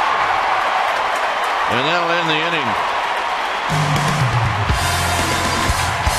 Bottom of the 14th coming up.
Tie, and there's a new pitcher for these Padres. It's going to be the right-hander Pat Neshek. When it's time for a change, think Speedy Oil Change and Tune-Up, your oil change tune-up and smog experts. And here to see his numbers. 1.0, 3.27 ERA, and this guy has got some serious funkiness to his delivery. Neshek claimed off of waivers from the Minnesota Twins by the Padres back in spring training. And he gives you a low three-quarter, just a hop, step, and a jump, and comes at you with kneecaps and elbows and everything else. Here's Sher Holz. Well, he hardly even takes. He just kind of jumps at you. He does. That's kind of a quick pitch. He's got a slider and a changeup to go with that fastball, and it's high 80s. But it's funky.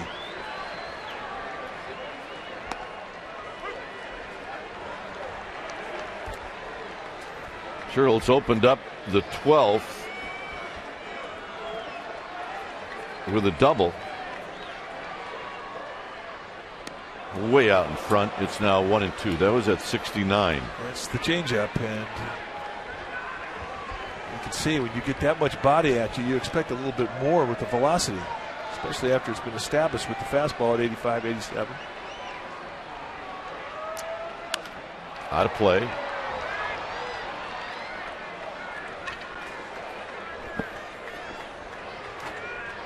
Rowan, then Whiteside. Giants are out of hitters, so pitchers are going to have to hit. Lopez is due to hit fourth this inning.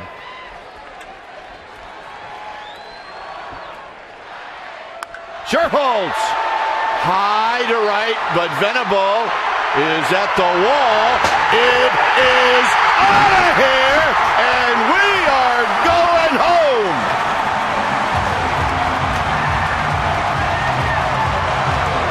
Thank you, Lord.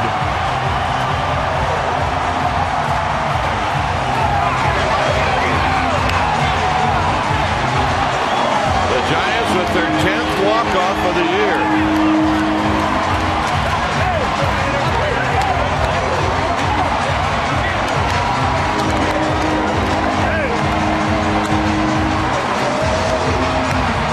Sher Holtz's second home run of the game, and this one wins it. Well, let's take a look at it. They miss location wide. They set up away. It goes middle in. And Nate Sher Holz sends them all home happy. And boy, did they need this one. A 2-home run night for Nate Sher Holz. But this is the one that everybody's going to remember. Venable went back. And then he looked up. And it just snuck into the arcade. And the Giants go home winners. Oh, Mike, that was a good game. Yeah, it really was. It was a battle from both clubs, going through their bullpens, through their benches. And for the Giants, who had dropped the first two, they really had to dig deep. Coming back in this game in the 9th inning to score 2 to tie, to push it into extra innings. And it would go to the 14th. An emotional swing of the bat by Nate Sher Holz brought happiness to AT&T Park for one more time with a 10th walk-up.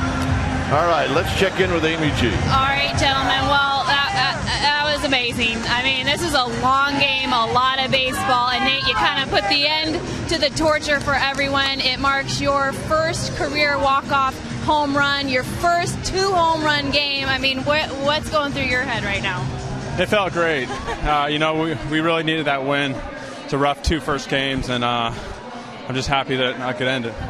Take us through your at-bat against Neshek there in the 14th inning. I was just trying to get a pitch to hit, just like a couple innings before, and I really wasn't thinking too much. It's by the 14th inning, you're just trying to react, and it worked for me. You talked about how much you guys needed this win. In the last 2 games, you've been right on the edge of getting the big hit, but unable to execute. What was the difference tonight for you guys offensively? Well, Pablo had the big hit. I mean, he tied it up, and we didn't have too many at-bats left, so I have to give credit to Pablo, and he's been swinging a hot bat, so we've been really relying on him, and that's about it. Pablo didn't just do it offensively. He had a great defensive play. Andres Torres, who was very emotional last night, really turned that into positive energy tonight. Several hits for him, great defense. Your thoughts on how the rest of the team played tonight? Overall, it was a good game. It was, we both battled, and now we got to come back tomorrow and battle for another one. And again, this Padres team, I mean, it doesn't matter where they are in the standings, Nate. They give you guys a run for your money here. How important was it to get this win and stop the bleeding after dropping the first 2 to them? It was big for us. I mean, we had our battles last year, and it's something we need to turn around. So hopefully, we can come up tomorrow and put up some runs. You need to do it a little faster tomorrow. Hopefully, yeah. Okay, it was the longest game of the year so far, and the 10th walk-off win for the Giants, and you guys lead the majors. Dwayne? All right, thanks, Amy. And Mike, name one thing about this game that stands out for you other than Nate Sher Holz. Well, I mean, the pitching was just unbelievable. It really was. And it just seemed like there was so much intensity from the very first pitch of this game all the way through the 14th inning. And you applaud the pitching because it was so consistent. But the defense, both teams made incredible plays in this game. Big at-bats. Brandon Crawford is no longer a rookie. I mean, he comes up with great defense. He comes up with great at-bats. This is just a gut check. This was a gut check victory. It was a victory that everybody had a piece of.